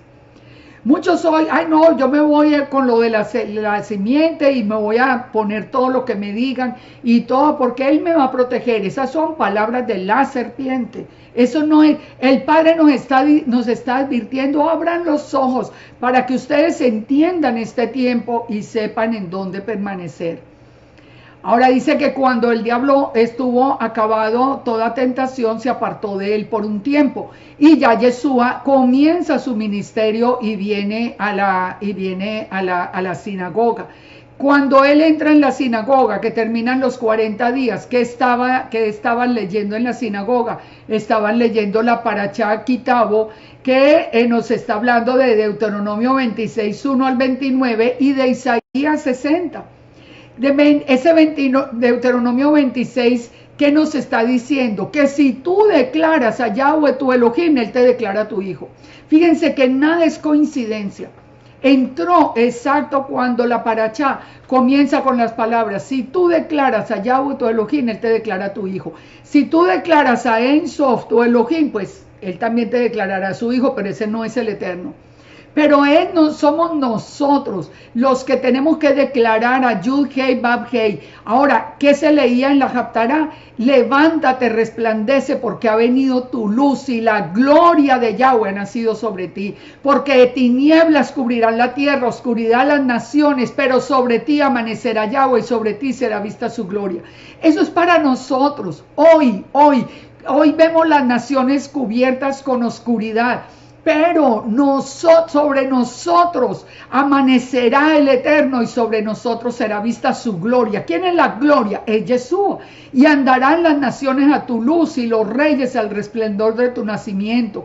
Míralo, alza los ojos y mira a todos los hijos que vienen de lejos. Verás y resplandecerás. Y nosotros lo estamos viendo hoy. El pesar es que toda esta gente que está viniendo se la estamos entregando a la simiente de la serpiente por no quedarnos en la obediencia al Eterno con todo el corazón, con toda el alma y con toda nuestra fuerza. Una semana después nos dice la palabra que volvió a la sinagoga en Nazaret. ¿Y qué nos dijo Yeshua? Él se paró a leer el profeta Isaías en Isaías 61, cuando dice: el Espíritu del Señor está sobre mí, porque me ha ungido para dar buenas nuevas a los pobres. Me ha enviado a sanar a los quebrantados de corazón, a pregonar libertad a los cautivos, vista a los ciegos, a poner en libertad a los oprimidos, a predicar el año agradable del Señor. Y fíjense, preguntémonos. Yo les pregunto a ustedes, en su congregación, ¿se está orando por sanidad, por liberación, se está sanando a los quebrantados de corazón en el nombre de Yeshua? ¿O usted está oyendo? No, eso ya no. ¿Para qué? ¿Para qué sanidades? ¿Para qué orar por liberación? Pero si Satanás no existe, si Él nos ayuda a llegar al trono al trono del Eterno. Yeshua mismo lo dijo en el principio. ¿A qué vino? Él vino a sacarnos de esa esclavitud y darnos libertad a los oprimidos. ¿Y cómo nos da libertad? Sanando el corazón, sanando el pasado, sanando las dolencias, al que está oprimido por demonios, haciéndolo libre. Y Yeshua dice que comenzó a decirles: hoy se ha cumplido esta escritura delante de vosotros. ¿De qué nos está hablando todo eso? Liberación, sanidad, de la batalla de las simientes. Él con su vida va a pagar el hecho de sacarnos del lado de la simiente de la serpiente y traernos a Él para sanarnos el corazón, para liberarnos de toda esa opresión demoníaca, para sacarnos de la esclavitud a la libertad. En esa parachá, ¿cómo comienza? Esa parachá es la parachá Nitzavim. Cuando nosotros la leemos en Isaías 61, es exactamente lo mismo que leemos en Lucas 4. Y sigue diciendo, a ordenar que a los afligidos de Sión se les dé gloria en lugar de ceniza, óleo en lugar de luto, manto de alegría en lugar de espíritu angustiado, y serán llamados árboles de justicia, plantío de Yahweh para gloria suya. Piensen en esa batalla de las simientes. Él nos sacó de la opresión, de la enfermedad, de la tristeza, del dolor, de la carencia de alimentos, de la carencia de todo, porque eso es lo que trae la serpiente. Pero Él nos trajo acá, porque si nosotros teníamos luto, nos pusieron un manto de alegría, que si nosotros teníamos espíritu angustiado, Él nos pone gozo. Es que pertenecer al lado del Eterno es un privilegio, pero que cuesta mantener, porque no nos podemos ir, no podemos caminar entre las dos aguas. Ahora, cuando Yeshua dijo, hoy se ha cumplido esta escritura delante de vosotros, ¿por qué trataron de matarlo? Si ustedes leen el texto, porque la porción de la Torá comenzaba diciendo, vosotros todos estáis hoy en presencia de vuestro Elohim. Porque él estaba diciendo que él era Yud-Hei Bab-Hei. Ustedes están en presencia de Elohim. Y por eso es que el texto sigue diciendo, no, pero un momentico, pero si él es hijo de José, pero si, ¿por qué estaban hablando de que era hijo de José? Pues porque él estaba diciendo que él era la imagen visible del Eterno. ¿Y a quién nombra? A todo el que pertenece a Israel, los niños, las mujeres, los extranjeros, los gentiles, los líderes de las tribus, los ancianos, los oficiales, los varones, todos. Él está hablando, él está haciendo una declaración de guerra. Hoy ustedes están en presencia de Yahweh su Elohim, y hoy yo vine para dar libertad a los cautivos, para darles manto de alegría en lugar de espíritu angustiado, para sanar sus corazones, sus cuerpos, para darles una vida nueva. Por eso, y dice, y es con los que están hoy aquí y con los que hoy no están con nosotros, es decir, con nosotros que veníamos en el futuro. Por eso Yeshua dice, hoy se ha cumplido esta palabra. Pero nosotros somos tan duros, que ahora mucha gente está contra el Eterno es el malo, el Eterno es esto, Yeshua menos de eso, ya no se puede orar por sanidad, ya orar por liberación, ¿qué tal? Eso, ¿qué pasó con todo el mensaje de Yeshua? Ahora, ¿qué pasó después? Fíjense, dice que inmediatamente después de eso, de esa declaración, dice que Yeshua vino a Capernaum, ciudad de Galilea, y les enseñaba en los días de reposo, en los Shabbat, y se admiraban de su doctrina porque su palabra tenía autoridad. Ustedes le dan autoridad a las palabras de hombres, la autoridad la tiene la palabra de Yeshua. Y estaba en la sinagoga un hombre que tenía un espíritu de demonio inmundo, el cual le dijo, déjanos, ¿qué tienes con nosotros, Yeshua Nazareno? Has venido a destruirnos, yo te conozco, tú eres el santo de Dios. ¿Quién le estaba hablando? ¿El pobre hombre? No, estaba hablando Hasatán por boca del hombre. Estaban en esa guerra. ¿Por qué le dice esas palabras? Viniste a destruirnos, porque él sabía que había iniciado ya ese conflicto de los siglos, ahora con Yeshua viniendo a pagar el precio de nuestra redención. Y Yeshua le reprendió diciendo, cállate y sal de él. Y el demonio, derribándole en medio de ellos, salió de él y no le hizo daño.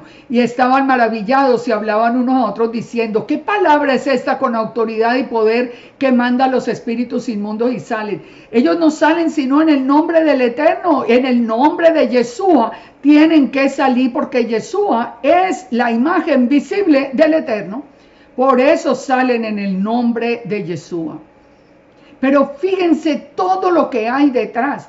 Todo lo que hoy estamos ignorando, es que hemos perdido el rumbo, créanme que lo hemos perdido. En Lucas 10:17, recuerdan que Yeshua manda a los 70 a ir primero a los de la casa de Israel, y cuando ellos volvieron, Dice que, Señor, hasta los demonios se nos sujetan en tu nombre, no en el nombre de nosotros. Nosotros no tenemos ningún poder sobre Satanás.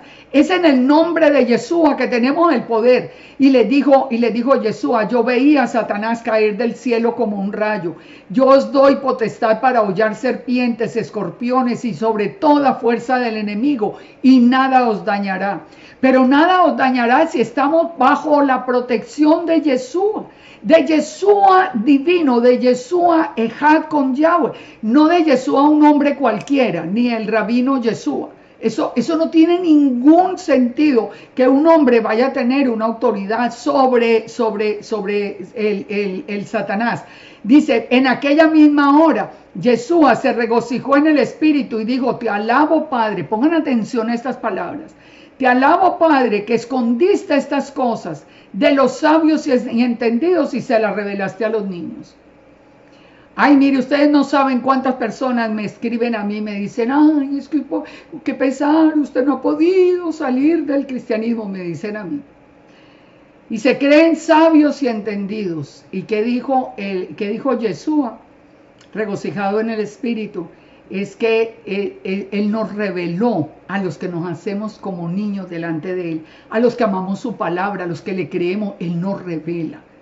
Los otros que se creen tan sabios y entendidos no tienen ni idea, por eso no admiten la liberación, ni la sanidad, ni nada de esto, porque no tienen la revelación. Dice: porque sí, Padre, porque así te agradó. Cuando uno se pone humilde delante del Eterno, el Eterno nos revela su palabra. Pero del orgulloso dice que se mantiene a mucha distancia el Todopoderoso. Dice: todas las cosas me fueron entregadas por mi Padre, dice Yeshua, y nadie conoce quién es el Hijo sino el Padre, ni quién es el Padre sino el Hijo, y aquel a quien el Hijo lo quiera revelar. Él es el que nos revela la palabra. Esa que le parece tan liviano a muchos, es una palabra revelada desde el corazón del Padre, que va abriendo como puertas y va revelando. Y volviéndose a los discípulos les dijo: bendecidos los ojos que ven lo que vosotros veis, porque os digo que muchos profetas y reyes desearon ver lo que vosotros veis y no lo vieron, y oír lo que oís y no lo oyeron. Y yo sé que eso es verdad, porque hoy son muchos los que tienen el ojo ciego, el oído sordo, y ni ven ni oyen lo que nos ha sido revelado. En Lucas 11:13 dice que estaba Yeshua echando fuera un demonio que era mudo, y aconteció que salido el demonio habló y la gente se maravilló. Entonces le dijeron: ah, sí, pero usted hace esas señales por Belcebú, el príncipe de los demonios. Si ustedes siguen leyendo todo el texto, el mismo Yeshua les contesta: pues ¿cómo van a creer que Satanás va a estar dividido?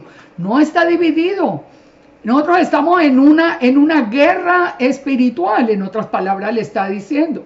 Si Satanás está dividido, ¿cómo permanecerá el reino? Pero si yo echo fuera los demonios, vuestros hijos, ¿a nombre de quién los echan? O sea, él les está diciendo: aquí yo soy el que tengo la autoridad para enfrentarlo y para sacarlo. Dice: mas si por el dedo de Dios echó fuera los demonios, el reino ha llegado a vosotros. Cuando el hombre fuerte, armado, guarda el palacio, en paz está lo que posee. Pero cuando viene otro más fuerte que él y le vence, le quita las armas en que confiaba y reparte el botín. Y dice Yeshua: el que no es conmigo, contra mí es. El enemigo, el Satanás, no es un ayudante nuestro para crecer espiritualmente, es nuestro enemigo. Y si usted es amigo del enemigo de Yeshua, es enemigo de Yeshua.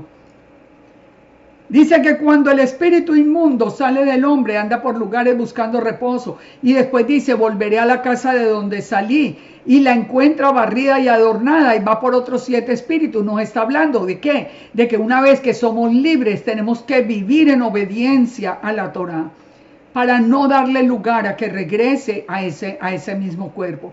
En Mateo 18, que dijo Yeshua: sanad enfermos, limpiad leprosos, resucitad muertos, echad fuera demonios. Ustedes lo recibieron de gracia de él. Usted no puede cobrar por hacer eso. Marcos 16:17, estas señales seguirán a los que creen, En mi nombre echarán fuera demonios, hablarán nuevas lenguas, tomarán en las manos serpientes, y si bebieren cosa mortífera no les hará daño. Sobre los enfermos pondrán la mano y sanarán. Y el Señor, después de que les habló, fue recibido arriba en el cielo. Esto ya fue para subir otra vez al trono. Esas palabras hay que volverlas a poner en el corazón. Ahora recordemos siempre esto, ya vamos terminando y recordemos esto. Juan 8:23 les dijo, vosotros sois de abajo, yo soy de arriba. Vosotros sois de este mundo, yo no soy de este mundo. Recordemos que Yeshua aparecía y desaparecía, aparecía en el Edén, desaparecía, aparecía como el ángel de Yahweh, aparecía como fuego, aparecía de diferentes formas. Él no es de este mundo, él no es un hombre cualquiera. Él no es tampoco el mensajero del Eterno, porque todos los reyes tenían mensajero. Él es el Eterno, Él es la imagen visible del Eterno. Entonces siguen el diálogo, y más adelante Yeshua les dice esto para que supieran con quién están hablando y por qué tenía la autoridad. Cuando hayáis levantado al Hijo del Hombre, conocerán que yo soy. Eso se cumplió, sí, cuando Yeshua fue levantado en esa asta, en ese poste a las naciones. Supimos que él era el gran yo soy. ¿Por qué? Por el título que tenía sobre su cabeza. Yud Hei Bab Hei. Dijo, cuando el Hijo del Hombre sea levantado, ustedes sabrán que yo soy. Ustedes van a entender. Y lo entendieron y quisieron quitar el aviso más bien en lugar de creer. Ahora, él sigue diciéndole Yeshua a los judíos que habían creído en él. Si ustedes permanecen en mi palabra, siempre, recuerden, siempre hay un remanente de Judá que tiene su corazón muy bien para el Padre y muy bien para Yeshua. Dice, les digo, si ustedes permanecen en mi palabra, serán verdaderamente mis discípulos. Conocerán la verdad y la verdad los hará libres. ¿Libres de qué? Libres de la opresión de la simiente de la serpiente. Y ellos que les respondieron, lo mismo que oye uno hoy. Linaje de Abraham somos, nunca hemos sido esclavos, no que va. No fueron esclavos en Egipto. ¿Cómo dices que seremos libres? Y le dijo, pues el que hace pecado, esclavo es del pecado. ¿Qué es pecado? Seguir las instrucciones de Satanás en lugar de seguir las instrucciones del Eterno. Fíjense una cosa, cuántos mandamientos del Talmud son contrarios al Eterno. Todos los que son de abuso de niños, todos los que son de abuso de los gentiles, todos son cientos de mandamientos contrarios al Eterno. ¿Por qué se enseña? ¿Por qué se enseña? Si está diciendo que el que hace pecado, esclavo es del pecado, que nosotros vamos a estar solamente del lado del Eterno. El esclavo no se queda en la casa, el hijo sí se queda para siempre. Así que si el hijo os libertare, seréis verdaderamente libres. Y le dijo, y sé que soy descendiente de Abraham, pero ustedes me quieren matar. Y dice, porque mi palabra no tiene cabida en vosotros. Yo hablo lo que he visto cerca del Padre, y vosotros hacéis lo que habéis oído cerca de vuestro Padre. Entonces le dijeron, nuestro padre es Abraham. Y Yeshua les dijo, si fueran hijos de Abraham, harían las obras de Abraham. Pero procuráis matarme, porque les he hablado verdad, la cual he oído de Dios. Y vosotros hacéis las obras de vuestro padre. Entonces le dijeron, nosotros no somos hijos de fornicación. Recuerden que hasta en el Talmud dice también que Yeshua es hijo de fornicación, porque dicen que era bueno, toda esa historia tan fea. Yeshua entonces le dijo, si vuestro Padre fuera el Eterno, ciertamente me amaríais, porque yo de Dios he salido y he venido, pues no he venido de mí mismo, sino que Él me envió. De Dios he salido, que el Eterno es que luz, ¿cómo salió la luz del primer día? Entonces les dice Yeshua, pero ustedes no entienden mi lenguaje, porque no pueden escuchar mi palabra, porque vosotros sois de vuestro padre el diablo, y los deseos de vuestro padre queréis hacer. Él ha sido homicida desde el principio y no ha permanecido en la verdad, porque no hay verdad en él. Cuando habla mentira, de suyo habla, porque es mentiroso el padre de mentira. Todo eso de que él no existe, ¿a quién le conviene? A él mismo, él se lo inventó. No, yo no existo, yo soy el que les ayudo a ascender. Sí, sigan ahí para que vean a dónde van a llegar. Y dice, y a mí, porque les digo la verdad, no me creen, dijo Yeshua. Pero les dijo muy claro, ni siquiera hijos de Abraham, ustedes son hijos de vuestro padre el diablo. Hemos visto a través, las dos casas se han rendido a la adoración a Moloch, a todos los dioses falsos, a todo, y hoy sí que lo vemos en vivo y en directo. Primera de Corintios nos dice, no podéis beber la copa del Señor y la copa de los demonios. Ustedes no pueden participar de la mesa del Señor y de la mesa de los demonios. Tienen que escoger, o siguen el lado del Kabbalah o vienen otra vez a la palabra. Pero no pueden decir que son del Eterno siguiendo enseñanzas de un Dios falso. Segunda de Pedro dice, hubo falsos profetas entre el pueblo, como habrá entre vosotros falsos maestros, que introducirán herejías destructoras encubiertamente, lo que está pasando hoy, y negarán al Señor que los rescató, trayendo sobre ellos destrucción repentina. Todo el que viene a decir que Jesús es un hombre cualquiera, que se vayan detrás del Kabbalah y de todo esto, están introduciendo encubiertamente herejías destructoras. Dice, y muchos seguirán las disoluciones, a causa de lo cual el camino de la verdad será blasfemado.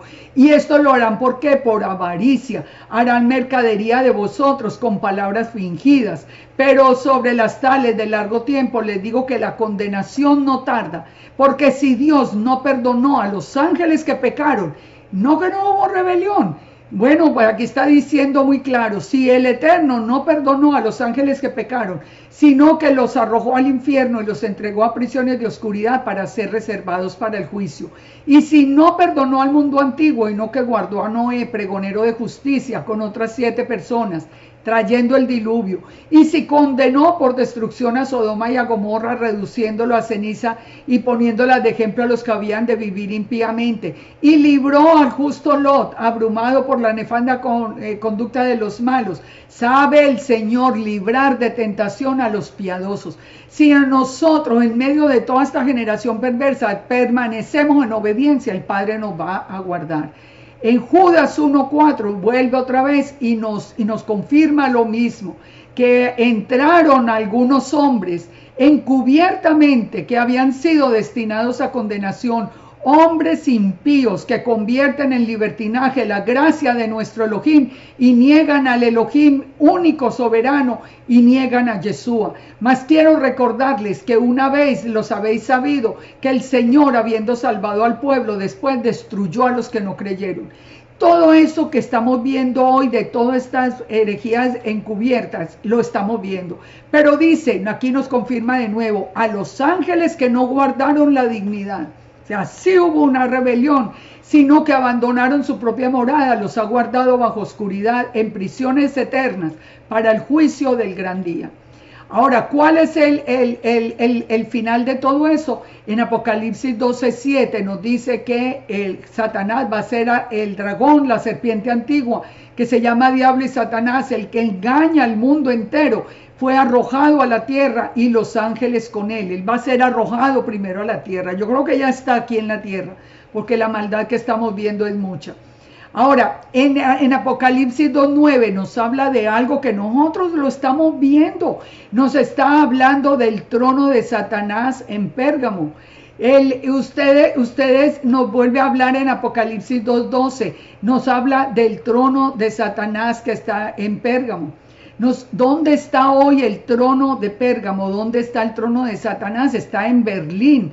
Eso lo hemos visto en otros estudios. Allá lo están remodelando. ¿Para qué lo están remodelando? Se abrió en 1930 al público. ¿Y quiénes lo trajeron? Los nazis. Ustedes pueden después parar el video y leer un poco sobre esta historia, porque está en otros estudios de Apocalipsis. En el 33 y 34, que cuando Hitler se convirtió en dictador de Alemania, en Nuremberg ordenó construir el gran pedestal para dirigirse a la nación. O sea que les estaba hablando desde el mismo trono de Satanás. Vimos que en la época de los Macabeos, Antíoco Epífanes colocó la estatua de Zeus en el templo de Yahweh. La estatua después fue levantada en Pérgamo. Cuando el templo fue destruido, la destrucción se hizo en el nombre de Júpiter. Y Júpiter es el Zeus en la versión romana. Y Júpiter es el dios romano. O sea, cuando nosotros vemos el Pedro que hay en el Vaticano dice que es el Júpiter, estamos viendo todo hoy. Usted puede ir hoy allá al Vaticano y leer ahí donde dice esta estatua es la de Pedro, pero antes era la de Júpiter olímpico. Yo estuve ahí presente, yo conocí ese trono allá en Berlín, lo vi, el Padre me llevó porque el Padre por su misericordia me ha llevado a todos esos sitios exactos. Él conocía esta puerta de Istar, allá también está en Berlín, es la puerta por donde se honraba a Marduk.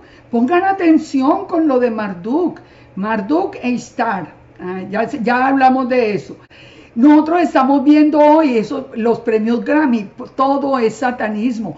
Nosotros vimos lo de el estadio de fútbol en Turquía, ya estamos viendo todo la forma que tiene. Ya vimos cómo la forma que tiene las salas del Vaticano. Estamos viendo todo lo que se está haciendo en el día de hoy, que es el llevar esa agenda, toda esa agenda que tiene el enemigo, llevarla por todo el mundo, de acabar con los niños, de acabar con la familia. Este hombre que definitivamente acabar con el mundo entero. Legalizar el mal, hacer que los niños sean, corromper la mente de los niños. Este hombre que nos llama a nosotros la gente inútil que tiene que morir, pero nos lo dicen ya de frente, y nosotros seguimos ahí como si nada estuviera ocurriendo. Fíjense, en el final, Satanás será atado por 1000 años. Nos dice Apocalipsis 21. Que descendió un ángel del cielo con la llave del abismo y una gran cadena en la mano, y prendió al dragón, la serpiente antigua, que es el diablo y Satanás, y lo ató por 1000 años. Que no existe. Entonces, ¿a quién van a atar? A la mala inclinación. Que no existe. A ver, entonces al que nos ayuda a subir, nos lo van a atar por 1000 años, dice, y lo arrojó al abismo y puso su sello sobre él, para que no engañase a las naciones hasta que fuesen cumplidos 1000 años. Y después debe ser desatado por un poco de tiempo. Cuando al final del milenio, él es desatado y sale a engañar a las naciones. ¿Por qué pasa eso? Porque el Eterno no quiere a nadie a la fuerza. El mundo ya ha visto lo que es vivir en paz, lo que es vivir en orden, lo que es vivir bajo las alas del Poderoso. Ahora vuelve y lo suelta a ver quién cree en él, pero muchos van a volver a creer en él. Y dice que finalmente fue lanzado el diablo que los engañaba en el lago de fuego y azufre, donde estaban la bestia y el falso profeta. Recuerden, los únicos 3 personajes que van a estar vivos en el lago de fuego por siempre son Satanás, la bestia y el falso profeta. Ellos van a estar allí vivos, atormentados día y noche por los siglos de los siglos. Ese que llaman su amigo hoy, ese es nuestro enemigo y va a ser destruido por completo. Recordemos que hay una guerra espiritual. Ya terminamos con esto. Recordemos que nos tenemos que fortalecer en el Señor y en el poder de su fuerza, y ponernos toda la armadura de Dios. Toda la armadura de Dios. Cuando alguien está diciendo, no, es que no existe, no, porque le voy a decir la exégesis. La exégesis es ver qué dice el Kabbalah.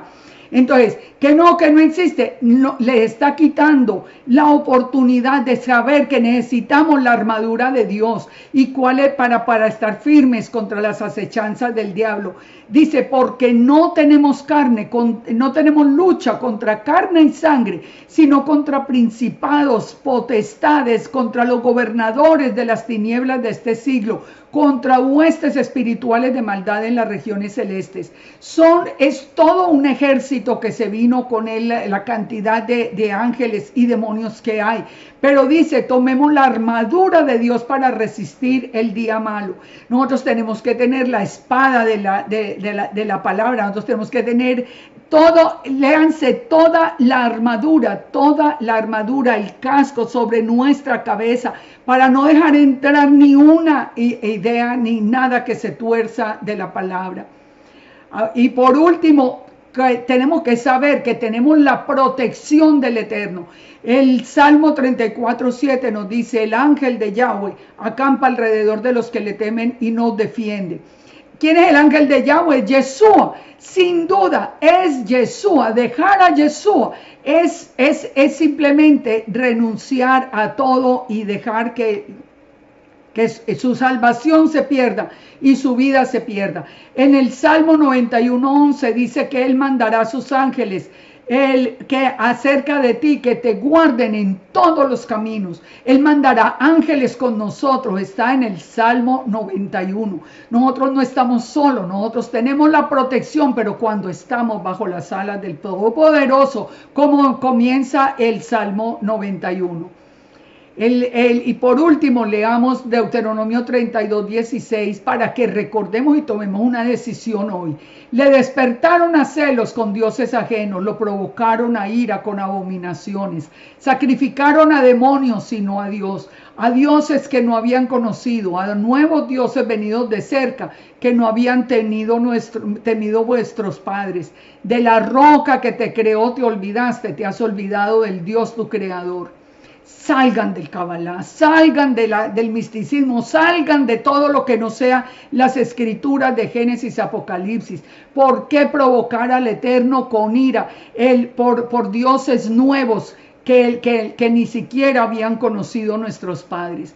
Así que el Padre nos bendiga, nos guarde, que Yeshua envíe sus ángeles en todos nuestros caminos, guarde la entrada, guarde la salida, guarde nuestro corazón, guarde nuestra cabeza, que nosotros podamos volver a la palabra. Yo les digo con todo el amor, vuelvan a la palabra, salgan de todo eso. Eso no es ninguna iluminación, eso es la mentira de hoy. Vuelvan al Eterno, vuelvan a situarse bajo la protección de Yeshua, que Él prometió librarnos de la ira venidera. Yo espero que con todo este estudio usted esté en la capacidad de tomar una decisión y de verdad de pararse y ser firme para decirle hoy, Padre, yo pongo mi vida bajo tu protección, en tu dirección, siguiendo tu palabra, y permite que yo te pueda amar con todo mi corazón, con toda mi alma y con todas mis fuerzas. A creer que Yeshua es la imagen visible y Yeshua es el que viene a hacer juicio. Que Yeshua nos conozca, que Yeshua nos reconozca, como dice en Mateo 7. En aquel día les diré, yo a ustedes no los conozco, a todos los que se han ido detrás de otros dioses. Que Él nos reconozca en ese día, que Él venga y que su protección esté siempre con nosotros. Que nos guarde en este tiempo tan peligroso y que nunca permita que nosotros nos desviemos ni a derecha ni a izquierda. El Eterno nos bendiga, nos guarde. El Eterno abra las ventanas de los cielos. Él sane nuestros corazones, nuestras vidas. Él nos provea lo que nosotros necesitemos, aunque la simiente de la serpiente esté provocando una hambruna mundial. Confiamos en la provisión del Eterno. Que el Eterno nos bendiga y nos guarde. Shalom, shalom y muchas bendiciones a sus vidas.